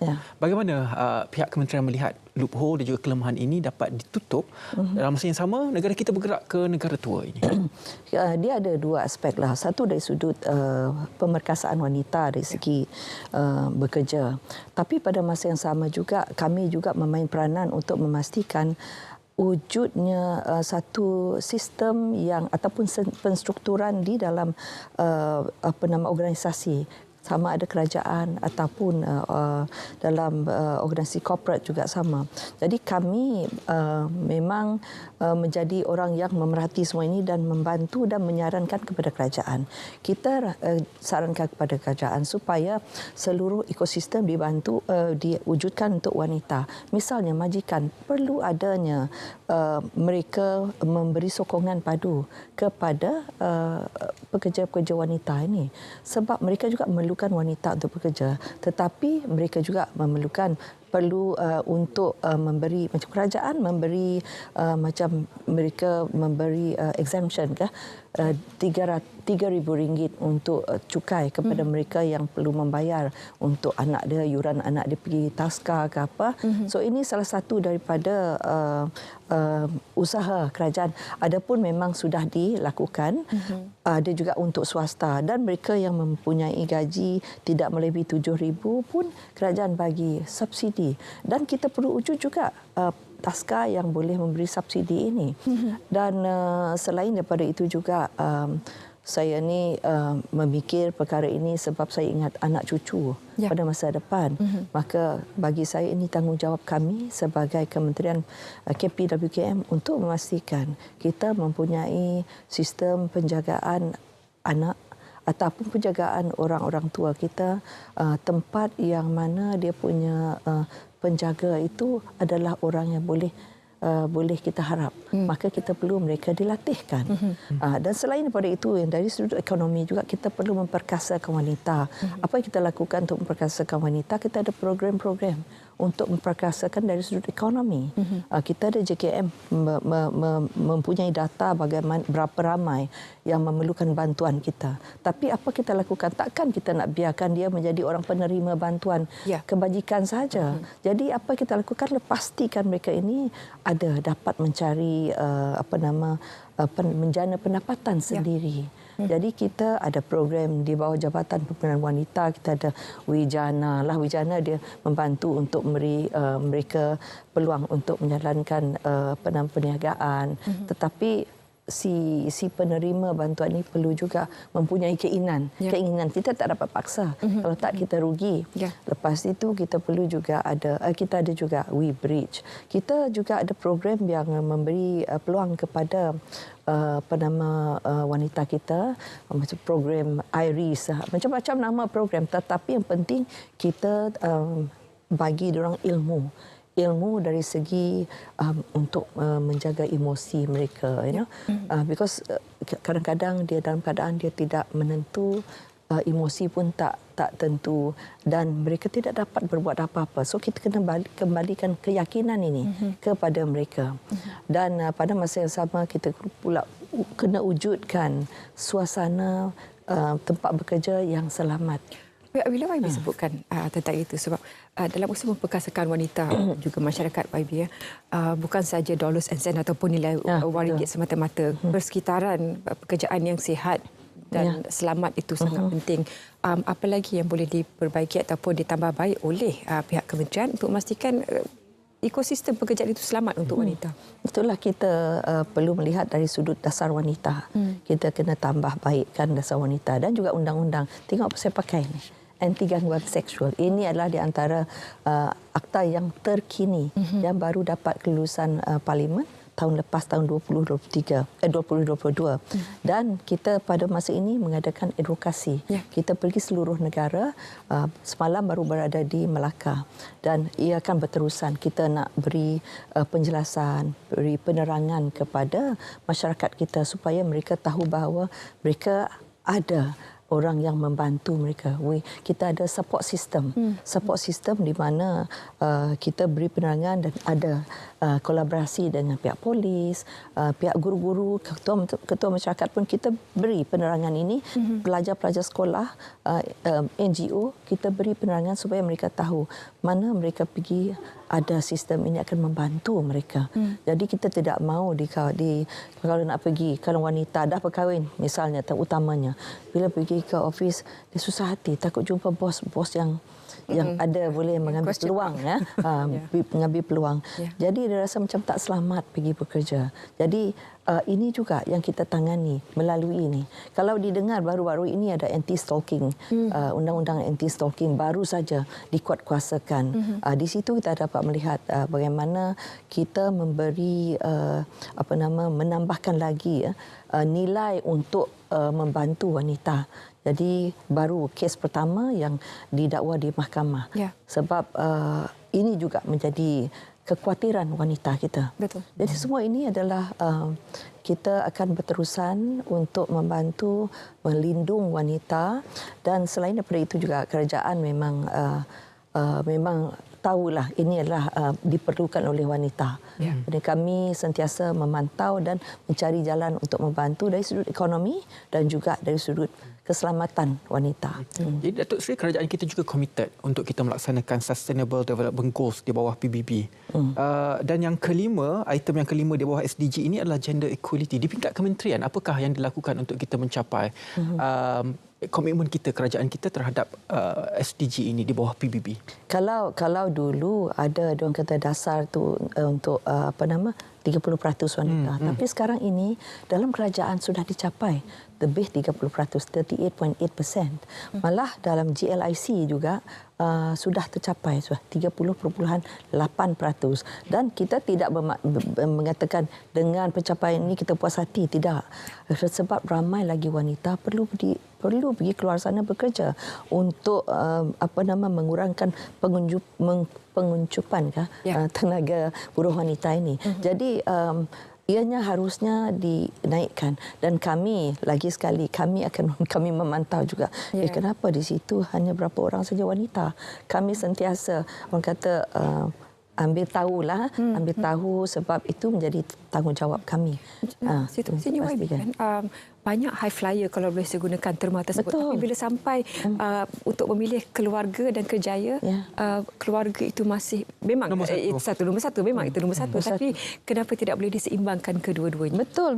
Saya sering kali memikirkan bukannya hanya tugas wanita saja untuk memastikan itu ada keluarga dia dijaga, diberi keutamaan. Boleh sama-sama. Cuma kadang-kadang ini naluri wanita ni. Betul. Naluri wanita. Kita ni sebagai wanita, saya merasa sendiri. Tak apalah, you kerja, I berhenti. Sebab tu jadi ahli politik. You kerja, I berhenti. Sebab nak beri keutamaan, saya pergi hantar anak sekolah. Nak beri keutamaan itu. Dan kita ada di kalangan wanita, dia fikir anak dia, lepas tu ada ibu bapa yang uzur, ada juga kanak-kanak istimewa dalam keluarga juga pun ada yang memerlukan. Jadi wanita selalu menjadi hero, menchampionkan hal ini. Bukan dipaksa, tetapi oleh kerana nalurinya. Tapi kerajaan ataupun majikan perlu memberi support sistem dalam hal ini. Kenapa wanita tu jadi macam tu? Dia buat kerja rumah tu tak bayar tau.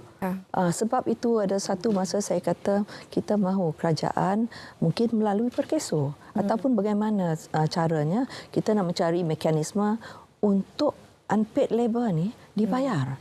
Dia buat kerja ke rumah, bukan kita nak berkira. But I think ada juga suami tak bagi duit ke isteri. Minta maaf kalau suami yang ada bagi duit tu kepada isteri dan anak-anak di rumah. Saya tak ni, tapi saya tahu ramai yang tak bagi. Jadi si isteri ni datang, sebab itu yang ramai kita punya penerima bantuan itu lebih daripada 80% daripada kami peruntukan kami tahu. About 2 bilion lebih. Dalam 3 bilion lebih kita punya peruntukan tu over 2 bilion. Billion, not million. You bayangkan berapa ramai. Bermakna mereka ini amat memerlukan. Maka sistem ini perlu ada penambahbaikan.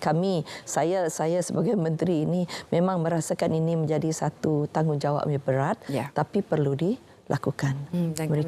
Kita perlu memikir bagaimana nak membantu yang bekerja kat rumah ni, jaga ni unpaid labor force ini perlu dibantu. Dan pada masa yang sama caring the carer pun yang menjaga kalau kat luar sana ada yang swasta kan, kita perlu beri upskilling, reskilling ataupun ada yang baru training.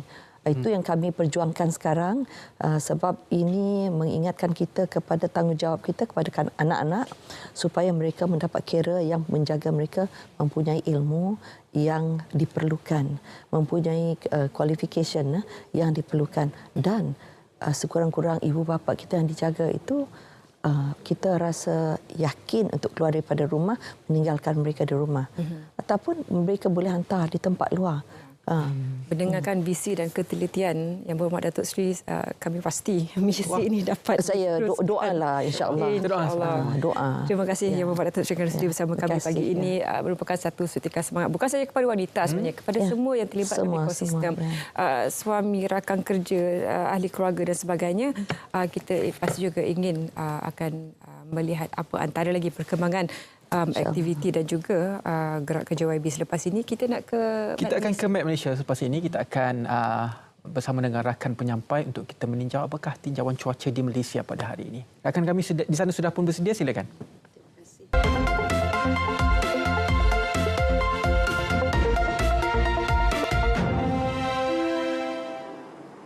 Assalamualaikum dan salam Malaysia Madani.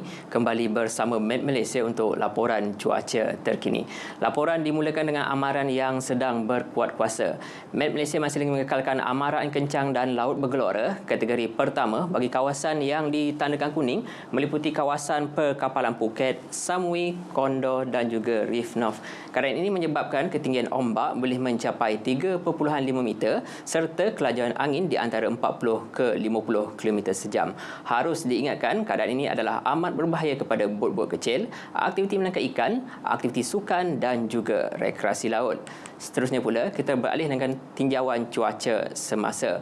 Paparan radar terkini menunjukkan keadaan cuaca cerah dan tiada hujan di kebanyakan kawasan di sekitar Semenanjung pada ketika ini. Namun, hujan di 1-2 kawasan masih lagi dicerap di sekitar negeri Perlis, Kedah, Pulau Pinang serta kawasan berhampiran pantai di negeri Perak. Dan keadaan ini kami jangkakan boleh berlanjutan sehingga ke lewat pagi nanti. Seterusnya pula, pada sebelah petang, Met Malaysia menyangkakan keadaan cuaca hujan berserta ribut putih di sekitar Semenanjung dijangkakan berlaku di sekitar negeri-negeri di utara Semenanjung, negeri Kelantan, Pahang, bahagian timur negeri Johor, pedalaman negeri Sembilan dan negeri Selangor serta wilayah Persekutuan Kuala Lumpur. Seterusnya pula di negeri Terengganu, keadaan cuaca hujan dijangkakan akan bermula pada lewat petang nanti. Seterusnya pula kita beralih dengan tinjauan cuaca di Sabah dan Sarawak pada ketika ini. Keadaan di Sarawak diperhatikan keadaan cuaca hujan berlaku di beberapa kawasan terutamanya di bahagian tengah, pedalaman serta di utara Sarawak. Manakala di Sabah keadaan cuaca hujan diperhatikan sedang berlaku di bahagian barat Sabah serta di wilayah Persekutuan Labuan. Keadaan cuaca hujan terutamanya sedang berlaku di bahagian tengah Sarawak. Kami jangkakan boleh berlanjutan sehingga ke tengah hari nanti. Seterusnya pula, pada sebelah petang, Met Malaysia menyangkakan keadaan cuaca hujan berserta ribut putih di Sarawak dijangkakan berlaku di kebanyakan bahagian terutama di bahagian tengah, pedalaman serta utara Sarawak serta di kesemua bahagian di Sabah. Manakala di bahagian barat Sarawak kami jangkakan keadaan cuaca hujan dijangkakan akan bermula pada lewat petang nanti. Baiklah, untuk mendapatkan info cuaca terkini, boleh ikuti kami di Facebook, Instagram, Twitter serta YouTube rasmi Met Malaysia. Sekian daripada saya, Ruzamin Pilus. Assalamualaikum dan salam Malaysia Madani.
Adakah anda mempunyai cadangan dan pandangan mengenai Belanjawan 2024? Kongsikan bersama kami di belanjawan.mof.gov.my. Jom kita bergerak ke arah Malaysia yang lebih baik. Pernah tak anda sebagai ibu bapa memikirkan perasaan anak-anak? Mereka juga mangsa ketagihan dada. Hentikan, bantu mereka sebelum terlambat. Dapatkan rawatan secara sukarela di pusat pemulihan kerajaan ataupun swasta. Baik, terus bersama kami dalam Selamat Pagi Malaysia dan satu segmen yang sangat penting, bermanfaat untuk kami kongsikan bersama anda pagi ini. Apapun kita ucapkan selamat datang juga terima kasih kepada tamu kita Tuan Haji Muhammad Nazri Cik yang merupakan Ketua Pegawai Rangkuman Keuangan Kumpulan Bank Islam Malaysia. Kita ingin bercakap tentang Sadaqah House selepas 5 tahun hala tujuannya. Terima kasih Tuan Haji kerana sudi bersama kami pagi ini. Mungkin boleh berikan sedikit pengenalan kepada para penonton bagi mereka yang baru saja pertama kali mendengar konsep Sadaqah House ini. Okey. 5 tahun kerana dimulakan pada tahun 2018. Dilancarkan semasa Karnival Kewangan Bank Negara Malaysia di Alostar pada bulan Januari 2018. Dan selepas 5 tahun, alhamdulillah perkembangan yang baik untuk mengumpulkan dana sedekah daripada orang ramai, sama ada institusi ataupun individu, bagi tujuan pengembangan dan memberikan kesan yang lestari kepada kumpulan sasar. Jadi dalam tempoh 5 tahun ini kita telah membuat pelaporan, mengeluarkan laporan impak. Sebagai contoh yang terkini yang saya bawakan ini adalah untuk tahun 2022, yang masyarakat boleh muat turun daripada laman web korporat Bank Islam untuk meneliti apakah impak yang telah pun dicipta melalui Sedekah Haus ini. Keseluruhannya saban tahun sokongan masyarakat meningkat, bermula daripada 5.5 juta ringgit setahun pada tahun 2020 dan meningkat sehingga bulan Julai tahun ini saja telah pun 11 juta ringgit, dan juga diberikan pengiktirafan di peringkat antarabangsa, mendapat award Best Social Finance Initiative 2020, Excellence Award for Islamic Social Finance 2021, dan yang terbaru Sibafi Awards for 2023 for Sustainability di Bahrain, yang menjadikan Bank Islam sebagai bank terbaik dunia dalam konteks sustainability dan juga kewangan sosial ini. Okey, Tuan Haji, dengan begitu banyak anugerah yang telah pun diberikan untuk program ini, apakah kelebihan program ini yang menjadikan ianya satu platform yang popular untuk masyarakat Malaysia ataupun di mana saja mereka berada untuk bersedekah melalui avenue ini? Bank masyarakat sebelum ini datang ke bank kerana tujuan perbankan menyimpan duit, mendapatkan pembiayaan dan memberikan kepercayaan kepada sistemnya. Jadi sedekah dibawa masuk ke dalam sistem perbankan untuk diurus dengan tata kelola yang sama, menggunakan channel-channel yang ada dan untuk mencipta impak lah. Jadi antara yang kita lakukan ialah mewujudkan pada tahun 2020 yang lalu suatu dana khusus untuk memberikan pembiayaan mikro kepada kumpulan yang underbank. Oh, that's good. Kerana mereka ada cabaran kan, antaranya terutamanya selepas COVID. Ya, terutama selepas COVID. Datang kepada untuk mendapatkan pembiayaan, tidak memperoleh pembiayaan, bahkan tidak tahu bagaimana bank berfikir dalam memberikan pembiayaan. Jadi kita mahu mencipta rekod kredit buat mereka memohon pembiayaan daripada institusi selepas seperti ini. Jadi sehingga kini kita telah mengeluarkan 5.5 juta ringgit, zero interest Leha ya. Zero interest. Dan kemudian dinikmati oleh lebih daripada 450 orang. Bukan sahaja mendapat pembiayaan, tetapi ianya adalah inisiatif blended finance. Blended finance maksudnya ada 3 komponen. Yang pertama, diberikan pembiayaan mikro, dimasukkan ke dalam sistem kredit Malaysia, SIKRIS ya. Kita semua maklum tentang SIKRIS. Jadi dengan ada rekod SIKRIS pembayaran yang baik, maka mereka ada sejarah kredit yang baik, kemudian diberikan bimbingan. Dia bukan hanya sekadar pembiayaan, tetapi bimbingan, diberikan pemantauan perniagaan, ada business counselors, dan sebahagiannya juga menerima dana sosial dalam bentuk grant. Jadi katakan mereka memerlukan RM20,000 untuk pembiayaan, RM10,000 mungkin dalam bentuk grant, yang perlu dibayar balik hanyalah RM10,000. Dan ini semua dimungkinkan oleh sokongan anggota masyarakat kepada Sedekah Haus. Tapi berlandas kepada model yang sangat spesifik. Ya, model yang spesifik. Mungkin Tuan Haji boleh ceritakan sikit tentang model yang digunakan untuk menguruskan Sedekah Haus ini. Dari sudut governance, sama macam kita menguruskan aspek-aspek lain di dalam bank. Dari sudut penyampaian, sebahagiannya kita bekerja dengan changemakers. Ada organ-organ masyarakat sivil di luar sana yang memang telah pun melakukan kerja-kerja untuk merubah masyarakat, kan, transform masyarakat, tetapi memerlukan sokongan dari sudut perbankan. Sebagai contoh, tahun lalu kita melancarkan dana kekal anak yatim Sedekah Haus. Jadi anak yatim ini kita maklum mereka ada predikamen kan. Kalau kita sendiri pun bila ayah tiada sebagai contoh, jadi akan ada kesan kepada pendidikan, kan, bermasalah dan sebagainya. Dan kita di Sedekah Haus melihat perkara ini sebagai mustahak, maka dilancarkan dana tersebut. Ada 3 rakan kongsi rakan kerja kami. Yang pertama yang namanya Orphan Care Foundation, yang kedua Persatuan Anak Yatim Piatim, dan yang ketiga adalah Youth Empowerment Foundations. Temanya adalah daripada kecil sehinggalah kepada graduasi. Jadi buai sampai ke graduasi. Jadi untuk disantuni yang rakan kongsi kami yang pertama, Orphan Care Foundation ini terkenal dengan menyantuni kumpulan sasak ini semasa mereka kecil dengan suatu agenda yang disebut sebagai de-institutionalization. Pada mereka, anak yatim ini sepatutnya tidak berada di orphanage, rumah anak yatim. Mereka memerlukan lebih daripada makan, lebih daripada shelter. Tapi yang lebih besar itu kasih sayang. Dan tiada yang boleh memberikan kasih sayang kecuali keluarga terdekat.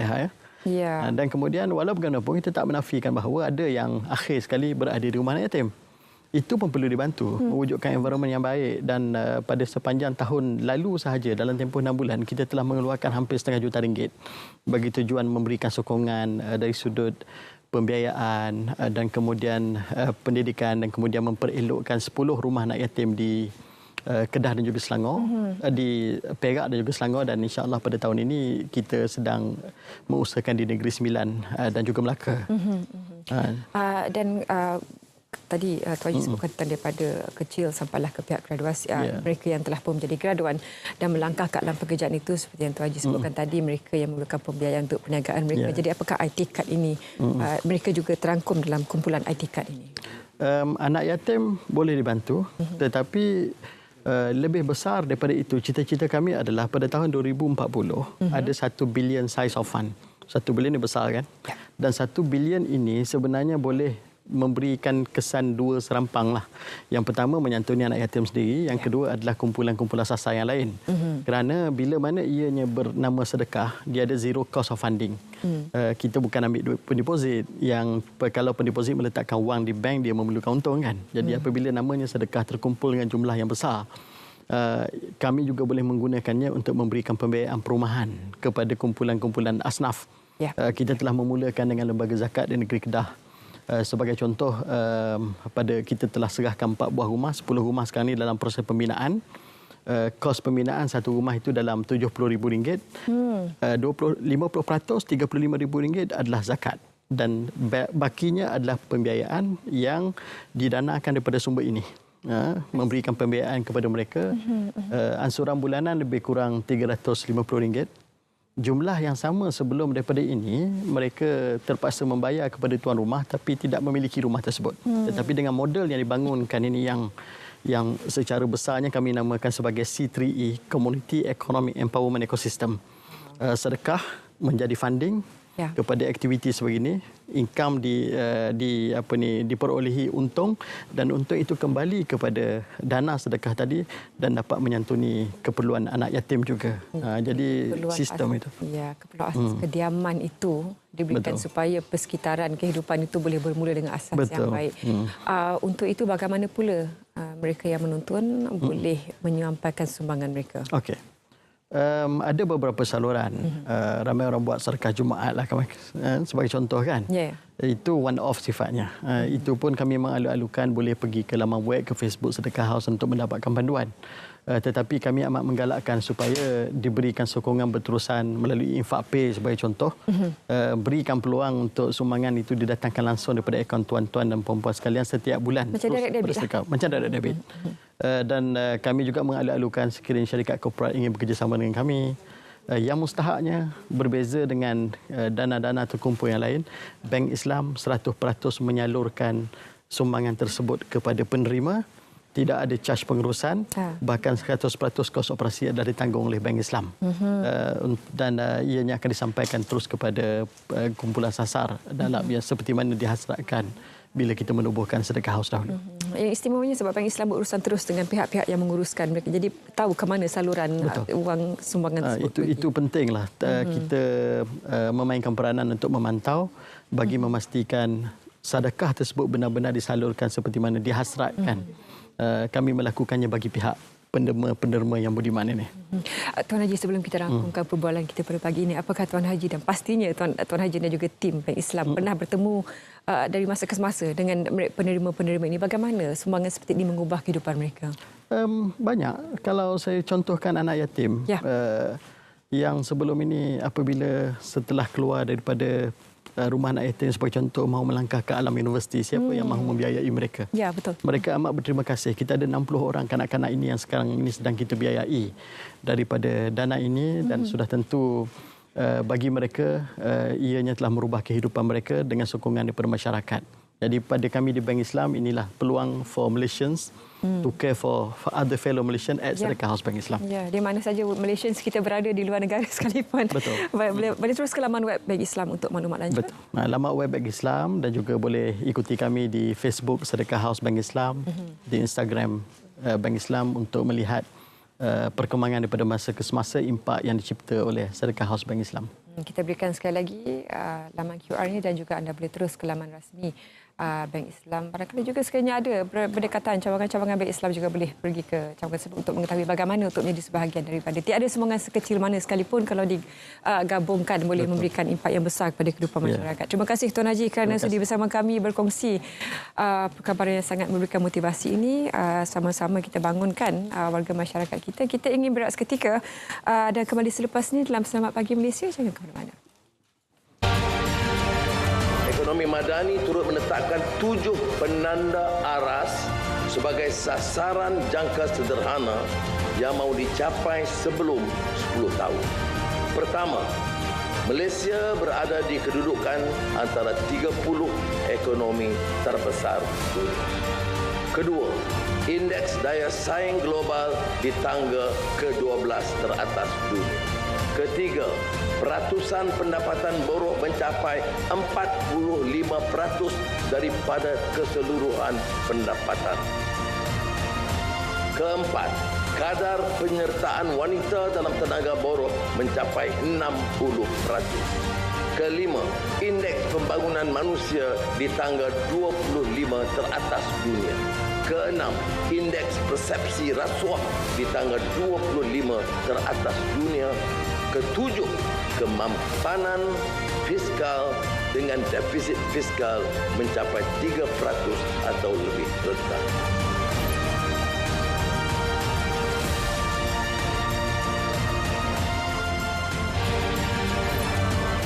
Melihat kepada kejayaan dan impak besar program e-Tunai, kerajaan bersetuju untuk menawarkan kredit e-Tunai sebanyak RM100 kepada semua rakyat dewasa Malaysia yang berpendapatan RM100,000 setahun dan ke bawah.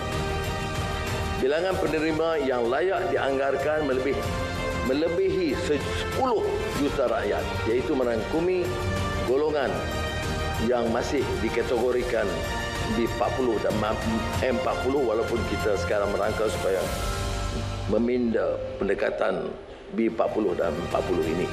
Tapi kalau kita golongkan kepada kumpulan ini, dana dalam kemudahan ini akan mencecah sekitar RM1 bilion.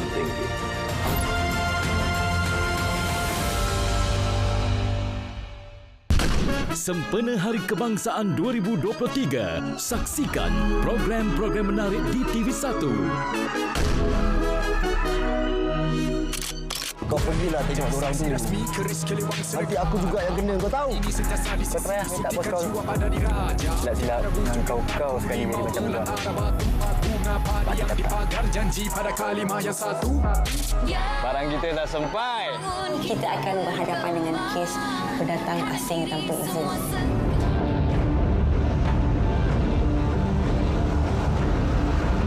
Kita kena perlahankan pergerakan kita.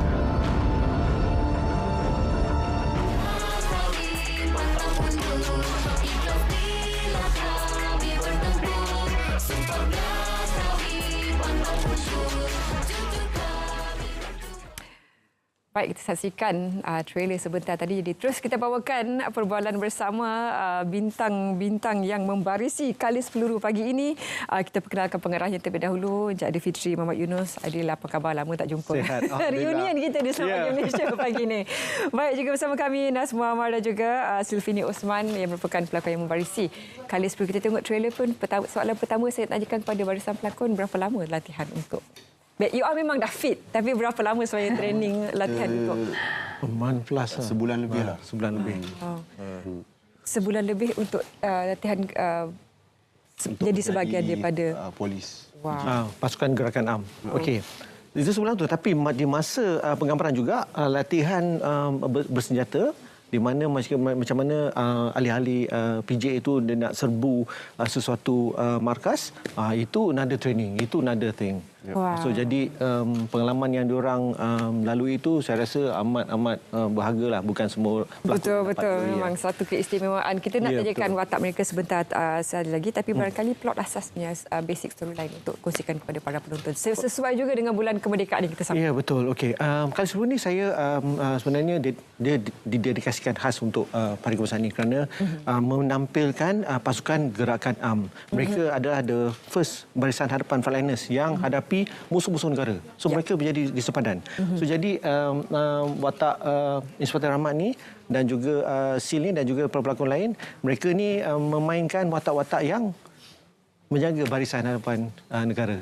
Wow, okey. Bila mendapat skrip, apa yang Nas fikirkan bila membaca skrip yang telah diberikan? Untuk saya, bila saya mendapat skrip kali 10 kan, saya dah masuk ke alam tu. Maknanya itu adalah satu cerita yang sangat bagus. Ya. Dan bila dapat bekerja on set dengan Tuan Director, saya diberi kebebasan untuk memainkan watak tu. So itu satu pengalaman yang sangat berharga untuk saya. Macam saya pula, bagaimana, apa yang you suka tentang watak yang dibawakan? Untuk saya pula, ini pertama kali sebenarnya untuk saya berlakon dalam drama aksi. Dan pakai uniform sebenarnya. Dia sangat-sangat excited lah untuk seorang pelakon bila dia dapat watak yang lain daripada yang lain. Lagipun sebelum tu kita ada script reading. Lepas tu saya ada latihan juga macam daripada Tuan Director Producer ada bagi saya latihan untuk macam mana nak naik motor, nak bawa motor sebab ada aksi-aksi dia nanti yang dapat dilihatkanlah kepada penonton. Overall saya rasa saya happy sebenarnya dengan naskah ni. Terima kasih jugalah kepada Tuan Director sebab dia bagi kepercayaan kepada saya dan memudahkan lagi sebenarnya kerja tu. Baik, bercakap tentang kepercayaan sebab siapa yang pernah kerja dengan Aidil tahu betapa telitinya beliau dengan apa yang beliau bawakan. Jadi sejauh mana para pelakon ini diberi kebebasan untuk membawa watak mereka? Sejauh mana atletnya mereka benarkan? Okey, untuk saya pertama adalah pelakon tu harus menjiwai watak tu sendiri. Okey. Kerana mereka yang akan mengolahkan watak tu. Tetapi jangan tinggalkan the main premise of the watak, which is anggota PJ. Mereka berkorban. Berkorban untuk negara. Dan macam Inspektor Rahmat dan Papua Merah, bezanya adalah dia adalah dia mengatui ketua kepada platoon Tiger Platoon pasukan gerakan 6 dan Kapal Amirah pula dia bahagian risikan. So jadi kita nampak tugas-tugas departmen dalam pasukan PJ sendiri. Ini yang sempat kami saksikan antara visual yang dibawakan oleh pihak produksi. Bagaimana ini diharap barangkali dapat memberikan lebih penghayatan kepada masyarakat tentang tugas-tugas yang dilakukan oleh anggota dan pegawai PJA ini? Saya rasa ini satu awareness juga, awareness kepada penonton yang di mana bukan semua orang tahu apa tu tugas pasukan gerakan itu sendiri. Tapi mereka ni memikul tugas yang amat berat kerana mereka adalah barisan hadapan. Jadi musuh yang datang mereka akan bersemuka dan juga mempertahankan dia dahulu. So untuk saya sebagai seorang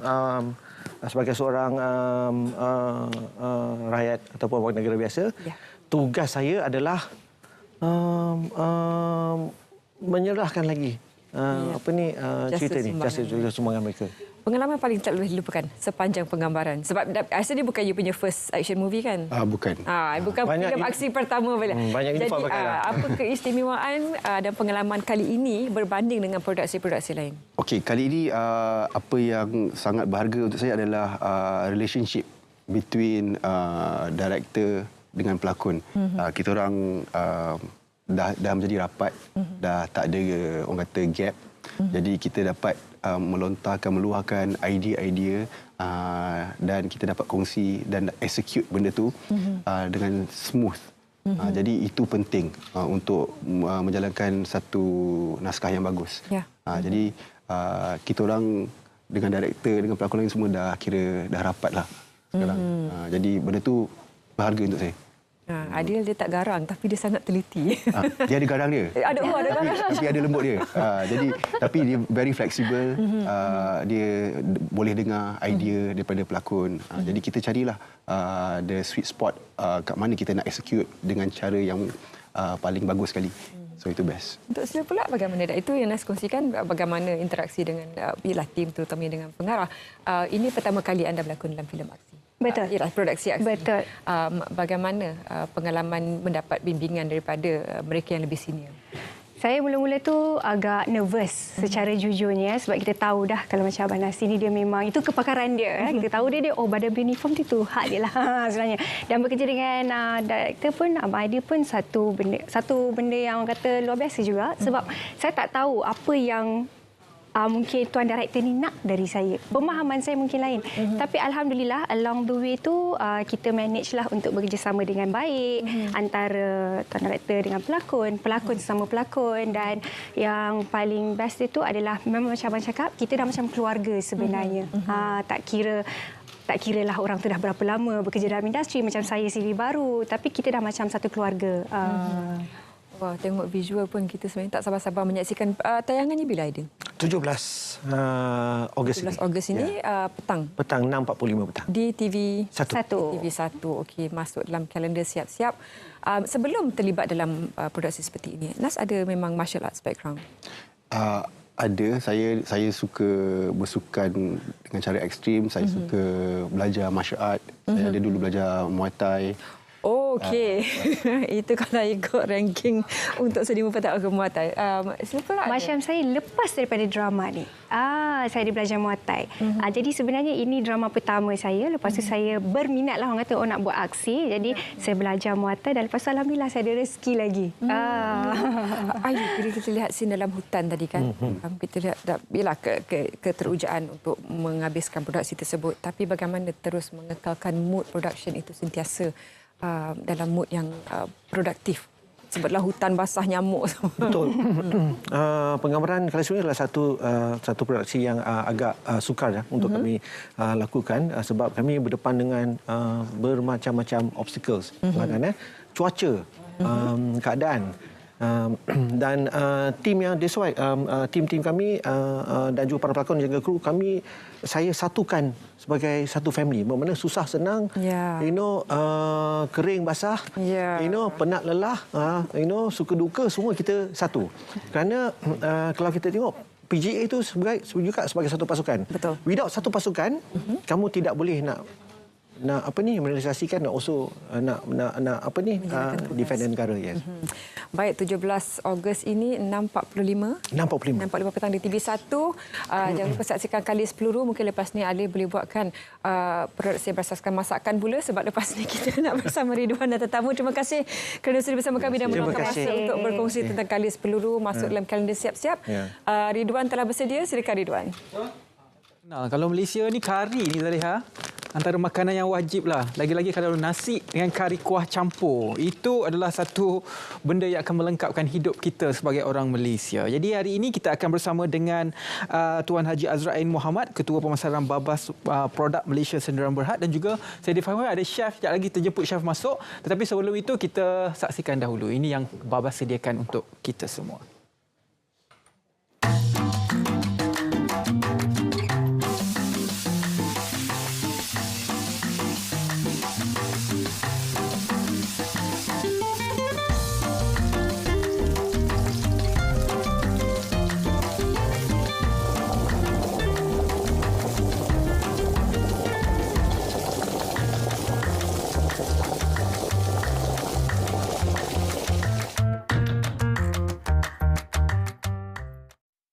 Macam-macam kari boleh disediakan dengan rempah-rempah Babas. Ini saya sendiri pengguna Tega Babas lah.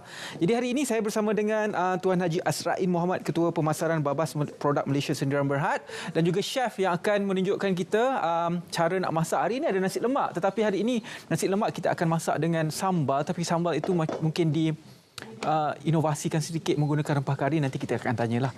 Mungkin mula-mula Tuan Haji boleh kongsikan sedikit latar belakang dan perkara yang ingin Tuan Haji kongsikan pada hari ini dalam memasarkan produk Babas. Silakan. Okay, Assalamualaikum, selamat pagi kepada semua penonton Selamat Pagi Malaysia. Alhamdulillah, kita daripada pihak Babas, kita ada di sini dan kami hari ini nak mendengarkan sajian enak masakan daripada Babas. Hari ini kita ada Chef Koyum kita yang sudah memasak kari sambal udang menggunakan produk Babas. Kari sambal udang? Ya. Dan menggunakan ini? Kita menggunakan kari ikan dan juga boleh digunakan untuk makanan-makanan seafood. Dan kita gunakan serbuk cili Babas, serbuk kunyit. Dan Ridwan tahu Babas memang kita banyak produk dan produk-produk kita memang sangat asli, sangat bermutu tinggi. Kita tak ada guna bahan-bahan pengawet, kita tak ada guna pewarna, perancah rasa, tak ada MSG, jadi sangat asli. Dan sesiapa mak-mak, kakak-kakak di sana yang memasak dan inginkan keaslian menggunakan rempah-rempah ratus yang asli, boleh menggunakan produk Babas. Ya. Sejarah Babas ini bagaimana Tuan Haji? Bermula dari bila? Kilangnya di mana? Diprosesnya di mana? Kita tanya, Wan umur berapa? Oh, kalau saya cakap Babas lagi tua lagi jiwa 18. Tapi saya umur 36. Okey, Babas lagi tua lah. Lagi tua Kita muda Babas ditubuhkan tahun 76.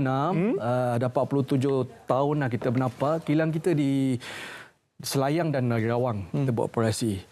Dan semestinya produk-produk Babas semua kita sangat bersih, bermutu tinggi dan halal. Dan kita memastikan barang-barang kita dibuat daripada raw materials yang bermutu tinggi lah daripada seluruh dunia. Apa produk-produk yang ada di bawah rangkaian Babas ini? Yang saya tahu ada kari daging, kari ayam, kari seafood. Selain daripada itu, apa lagi? Okey, kalau ingat Babas, produk Babas hanya ingat kari je kan? Ya, kari. Tapi kita banyak produk. Kita lebih daripada 30 SKU. Kita ada rempah kari, serbuk cili, serbuk kunyit. Dan ini kita ada serbuk ikan masin. Nanti jatuh mejanya. Dan juga serbuk ikan masin. Serbuk kari ikan masin. Oh, kari ikan masin. Serbuk sempah sup, biryani, kita ada dan juga rempah-rempah ratus seperti jintan manis, ketumbar, bawang, lada putih, lada hitam. Dan kalau orang tahu, kita ada buat kajian daripada Nielsen, setiap satu daripada 3 suri rumah di Malaysia ni ada menggunakan produk Babas setiap hari di dalam masakan mereka. Okey. Jadi selaku Chef Koyum kan menggunakan produk Babas, apa yang chef rasakan perbezaan dengan menggunakan produk-produk lain? Saya bukanlah nak kata bodek bos saya bukan tapi memang Babas ni saya boleh katakan bau ni sampai ke sini betul, sekarang. Bau satu studio ni memang bau semerbak kan. Walaupun kari semata kan tapi dia punya keaslian, warna dia kalau tengok warna dia sangat vibrant. Kalau kena tangan dia memang melekatlah. Tapi jangan risau sebab apa Babas memangnya menggunakan rempah-rempah yang semula jadi. So sihat, jamin selamat dan halal. Chef, penting. Itu menggunakan rempah mana? Betul, ada 3 hari ni. Campur. Betul. Serbuk yang paling utama ni lah. Serbuk kari ikan pedas. Dia pedas. Makan pedas kawan? Pakai pedas? Saya memang orang Negeri Sembilan, so memang makan pedas lah. So wajib menggunakan rempah yang pedas lah. Dan juga rempah kunyit dan juga serbuk cili Babas. Oh, kena campur jugalah yang ni untuk dapatkan rasa Betul. Tapi nak mudah sekarang, kalau macam orang kita kan macam orang kata nak Google resipi, Google kan? Tak ada masalah. Kat belakang ni ada resipi-resipi yang kita boleh buat lah.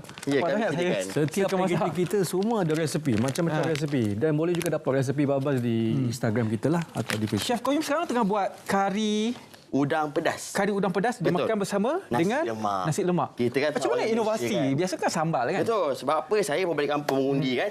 So pagi-pagi tu wajiblah kita makan nasi lemak. Tak kira Melayu, Cina, India, semua satu Malaysia makan nasi lemak. So nak sedapkan lagi bersama dengan Babas, rencah hidupku. Tak lain kami. Apa keistimewaan rencah-rencah Babas ini? Saya difahamkan ia daripada barang yang berkualiti, bahan-bahan yang berkualiti, tanpa bahan pengawet mungkin? Tak ada bahan pengawet, tak ada pewarna, tak ada penambah rasa, tak ada MSG dan kita utamakan asli, barangan asli.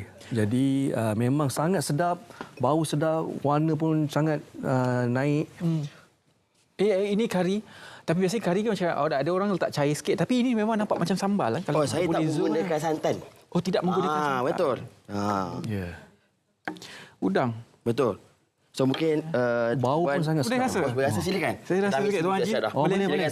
Sila. Tapi saya kena keluar awal pedas memang pedas. Tapi Tuan Haji tak lama lagi kita akan sambut Hari Kari Malaysia. Ya, kita bagaimana penglibatan Babas pula? Okey, pada 30 Julai lepas kita Babas melancarkan Hari Kari Malaysia Babas sempena bulan kemerdekaan tahun ni. Jadi kita nak mempertengahkan masakan kari Malaysia ni sebagai masakan yang yang simbolik dan sinonim untuk semua rakyat Malaysia. Kalau kita tahu semua rakyat Malaysia ni berbilang bangsa, kaum, agama, semua kalau cakap pasal kari, dia ada kari dia sendirilah. Tak kisahlah di Sabah Sarawak pun ada kari dia. Jadi ini peraduan apa ni? Kita ada buat peraduan di laman web, Instagram dan Facebook kita. Jadi sempena Hari Kari Malaysia Babas, kita nak mencari kari yang paling rare. Jadi anda-anda di semua boleh ambil gambar masakan kari yang rare, yang special. Lepas tu dengan produk Babas ambil gambar, hashtag Hari Kari Malaysia Babas di Facebook dan Instagram. Okey, saya boleh sertai jugalah. Dan juga kita mencari detik-detik kari istimewa. Maknanya kalau sesiapa di sana ada detik kari istimewa, macam kari ni menyatu padukan, bonding antara keluarga atau ada apa-apa cerita di sebalik kari lah. Kita mencari cerita-cerita sebegini. Jadi boleh juga ambil gambar, caption dengan detik kari saya bermula. Jadi boleh menang hadiah-hadiah misteri dan hadiah-hadiah unik daripada Babas lah. Okey, Chef Koyun dah siap plating nasi lemaknya. Betul. Kita dapat mini nasi lemak lah. Tapi dia rasa okey, Chef. Okey, cuba sedap. Sebab dia rasa dia antara mix, antara pertengahan antara kari dan juga sambal. Jujur komen betul. Tapi tengok colour, memang warna sambal lah. Di tengah-tengah kan kari dengan sambal. Ya. Dia selalu sambal ini ada elemen kari. Jadi dia lagi menghangatkanlah rasa sambal tu. Tapi betul memang sedap. Saya pun nak pergi di sini tapi memang sedap. Nanti kita boleh ajar. Okey, apa tips untuk menjadikan kari sedap? Kita tanya chef dulu sebelum tanya Tuan Haji. Yang paling istimewa kalau Babas ni, dia punya chef life rempah tu 6 bulan saja. Sebab apa? Dia kekal segar. So bagi saya kalau nak masak kari, kalau boleh kita gunakan paket yang kejip. Sebab apa? Buka terus tuang semua masak. Itu tips ya? Betul, tu bagi saya lah. Kalau satu lagi hari simpan saya beli yang besar. Tak apa, tak ada masalah. Simpan dalam peti sejuk. Simpan dalam peti sejuk. Simpan dalam peti sejuk. Lagi so bagi tahankan dia tahan hama lah. Betul. Okey. Tuan Haji pula macam mana pandangan Tuan Haji untuk kita menghasilkan kari yang sedap? Kalau dekat Penang tu kuah campur. Macam-macam kari. Dan kari itu berlainan. Rasa dia macam mana? Saya sebenarnya kalau nak masak kari yang sedap, guna kari Babas je. Sebab kari Babas ni memang dah sedap, asli, pekat. So kita kata tak payah nak tambah lagi cili, nak tambah. Kita pun ada kari yang pedas. Kalau nak pedas sikit, macam orang dekat utara kan suka pedas kan. Mereka boleh ambil yang pedas ni. Tapi kalau tak nak pedas, kita ada kari biasa juga. Tapi secret dia sebab kita punya barang ni daripada bermutu kualiti tinggi lah daripada seluruh dunia. Dan proses kita tu sangat unik, sangat menggunakan teknologi yang moden yang tinggi. Jadi kita pastikan kualiti dia lah. Saya kongsikan satu tips juga. Okey, boleh. Macam serbuk kunyit ni kan, dia menggunakan kunyit yang betul-betul segar tau. Dikeringkan dan digrind. Sebab tu warna dia memang pekat. Kalau ketangan tu memang betul lah. Dia melekat lama. Nampaklah masak kat rumah. Okey, Zaliha nak bersama dengan kita nak rasa. Zaliha ada lemak kosong ya kat sini. Saya buat kata filem Allahyarham Tasik Piramli, saya ambil bau pun dah cukup dah sebenarnya. Takkanlah ladies kena rasa. Terima kasih Chef Tuan Haji. Chef Tuan Haji, kalau tahu betapa pentingnya paket-paket tu untuk para pelajar dan juga warga Malaysia kita yang fly overseas. Betul. Aset berharga ni dekat dalam luggage kan. Ini yang rasa Malaysia tu kan. Rasa Malaysia inilah. Mudah. Kalau rindu kan pergi overseas nak makan nasi lemak, ingat Babas boleh makan sambal kari udang Babas. Sehingga kini Babas dah ke berapa buah negara? Kita dah lebih 50 negara. Di seluruh kontinen lah kita dah ada dah.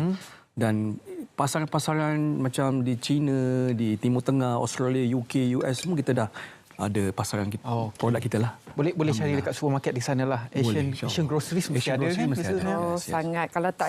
Kalau tak ada kat sana pun saya rasa sebab tu luggage saya overload selalu. Ramai ada kita yang akses luggage kerana inilah dia. Untuk itu kita akan berada di sini sehingga pukul 10 pagi. Dan mungkin selepas itu. Tapi selamat pagi Malaysia melaburkan tiranya di sini Ridwan. Terima kasih banyak Tuan Haji. Terima kasih banyak Chef Koyum. Sedap nasi lemak ini, sedap kari sambal udang ini, sedap-sedap. Okey. Dan juga kalau anda berminat, anda boleh dapatkan rangkaian produk Babas di Pasaraya dan juga kedai-kedai terdekat di rumah anda. Terima kasih juga menonton Selamat Pagi Malaysia seawal jam 8 pagi tadi bersama dengan saya Ridwan dan Zaliha Ismail bagi pihak penerbit kami Fatia dan semua kru Selamat Pagi Malaysia. Semoga minggu anda terus diberkati dan produktif insya-Allah. Nak dapat resipi idea boleh terus ke laman IG Babas. Ya. Baik. Dan teruskan menonton TV1 untuk lebih banyak program hebat. Selepas ini kita jumpa lagi. Assalamualaikum. Kita nak sambung. Okey, makan. Sedap ni. Dia pedas kan?